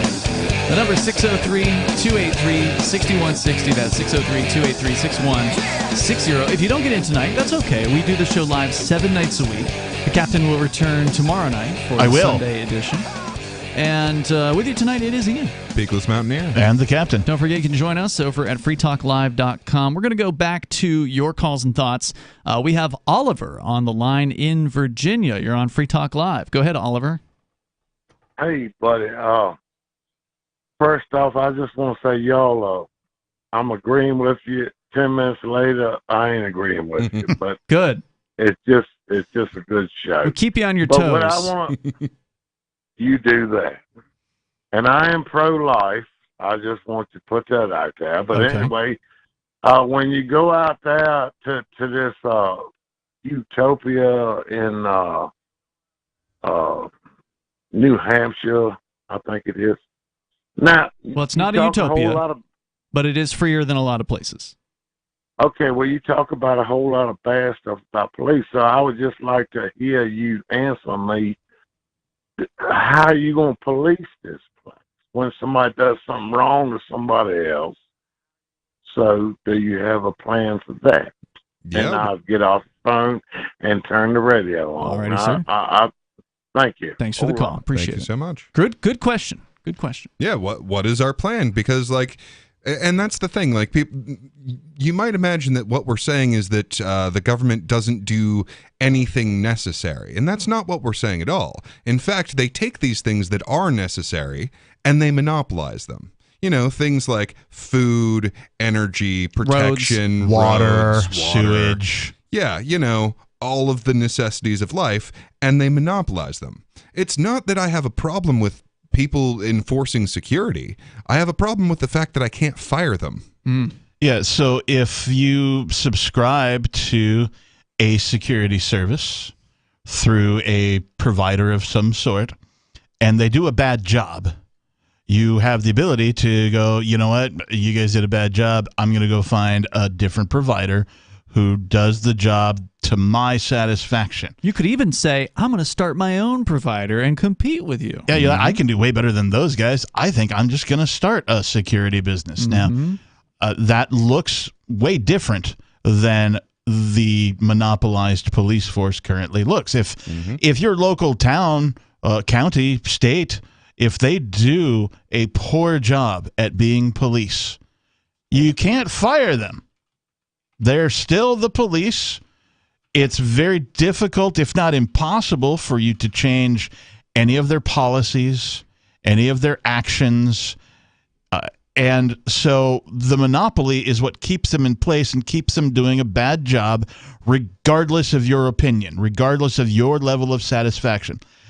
Have you ever noticed that nobody really puts out a government scorecard, something like a report card? You used to get a report card in school, right? No That one says- except for the New Hampshire Liberty Alliance that actually does that here in New Hampshire and rates all 400 reps and 24 senators every single year. Outside of New Hampshire. Yeah, outside of New Hampshire, I've never heard of it. Right, and there's a reason for that. It's because if you knew how poor a job they were actually doing, well, there'd be an uprising tomorrow. Well, and the thing is, the people who are actually making some of these decisions, the people with power, when they go home, they go to a nice gated community with private security. And if that private security, say, steals their stuff or lights their house on fire or whatever, they can get different private security. Sure. So really, my solution is to do that. Only everyone. Right, we were talking in the break about the difference between government and governance. Right, governance is just the products and services that are currently monopolized by the organization calling themselves government. They don't allow competition. They don't allow people who are entrepreneurs, who think they can do a better job, to come in and compete with them because they know that They're will going to get their clock cleaned. Yeah, right. There will be people who put together organizations that do it better, faster, and less expensive immediately, if not sooner. Yeah, and one of the things that it just keeps coming back to is how terrible our court system is. Ugh. So, like, there are all of these secondary problems that if our court system was good because it had competition, then it would be dealing with these problems, and then these problems wouldn't turn into these massive catastrophes. So the short answer to the caller's question is the market will provide. Yep. Yeah. Human beings value these things as services. And they'll pay for therefore, they'll pay for them. And so they have a value. Some business people will get together. Perhaps some people who want to start their own business, entrepreneurial type people, will put it together. Perhaps these products and services will be rolled into existing businesses, right? A lot of times things like insurance companies come up. I've always subscribed to the idea that much like an internet service provider, which is a provider of networks, right, and you pay a fee to get on the internet. Well, that's already a superior method of controlling traffic, right? So I imagine something like an RSP, a road service provider, right? You just take the idea of an ISP and like apply it to roads, and now you have these companies that build roads, and then you just buy a subscription to get on the road. Oh, you're going to get on a road outside of your normal home area? Well, you have roaming built into your RSP subscription. Maybe you won't need a prescription or subscription. Maybe it'll be paid for by advertisements. You know, there's billboards already, so why wouldn't those people? And that is one thing about the market is I'm one mind. I can't imagine what many minds are going to come up with. The one word answer to how will you X is voluntarily. Right. We're just talk show hosts. We're not road innovators. Right. You know, we're not in the business. I am not supreme master leader that you must make me dictator. And we've never had the opportunity to see what road innovation would look like because it's always been under the control of government. Every now and again, like a state or a city will have this like piece of road that's paved a little bit differently, and they'll put up a sign that says, you know, we're testing this new version of asphalt or something, right? And that's as close to innovation as they've gotten in the entire time I've been alive. Let's go to not Oliver, but Olivia in Arizona. You're on Free Talk Live. Go ahead, Olivia. Hey, so I'm kind of curious because I've been hinting at like trying to move to New Hampshire, and not once have you ever given me the hookup to this Coke. I'm assuming KOCH money. You haven't gotten your millions of dollars yet to finance your way to New Hampshire? No, am I expected to do this all on my No, she's own? lying. Like, Olivia is actually our secret mastermind that centrally controls our entire movement. Yeah, it really is amazing that given how much of research, because a lot of the people on the left that have been doing presentations about the Free State Project here in New Hampshire, they really have done a ton of research, and a lot of it's very, very good research. Like they've successfully identified a lot of the Free Staters in the state legislature, many of whom I don't even know who they are, but they figured them out because they've been spending God knows how many hours and how much money doing this, but they do that, but yet they still believe that there's some sort of conspiracy theory about how well funded we are, and it's like, no, there's a lot of people who move up here literally by the skin of their teeth, and you know, the only help they have is unpacking their moving truck when they get here. Right. So I'm just waiting. I mean, if these people are serious, have they tried to apply and infiltrate the system and get their chunk of change? Yeah, that's a good idea. I mean, put it to the test. If you've got that, if you're convinced, why not try to cash in and see how easy it is? Great questions, Olivia. Anything else you want to share? Yeah, one thing that's been bothering me about what Peakless Mountaineer said about the Supreme Court ruling on Roe versus Wade and saying that it's appropriate that they struck it down because of the Constitution or whatever. I mean, I think it was a major oversight of the Founding Fathers not to put in the Constitution. Of course, they wouldn't have even thought to do this, but that no one has more right to your body than you do. I think that should be the 0th Amendment. That no one should be able to decide what experimental treatments you take, what operations you decide to have or not have, the right to suicide if you need that, whatever it is. No one has more right over your bodily decisions than you do. Self-ownership. It's a good one. So that almost made it in, actually. Really? It almost made it into the Declaration of Independence as the right of life, liberty, and property. That was how it was originally written, both in the source material for that document and in the original document itself. It said not the pursuit of happiness, but property. And that whole concept goes back to the idea of you own yourself. And I mean, even the people who made the decision specifically said this is not a great way of getting this done, but we're doing this. Thank you, Olivia, for the call. Good luck with the migration plan. And since she brought up the whole abortion thing, again, if we had competition in courts, we would have good courts. If we had good courts, then okay, is that a human being? And is that a district thing, whether that counts as a human being? Because if that is a human being, then this is unprosecuted murder, and we should approach it like that. And maybe we have to do different districts that call that murder, and some districts that say that isn't a human being, because obviously there's something of a question on this subject. And no one is ever going to all agree on this particular question, which is why having different, jurisdictions with different rules is a good idea. But the Republicans and the Democrats want to cram their view down from the top. We'll see you tomorrow night. Are you tired of governments around the world killing innocent people? Stop using their money. There is an alternative. Bitcoin is a stateless, free market, non-political currency. Bitcoin is money that cannot be inflated or controlled by any state. By continuing to use their money, you're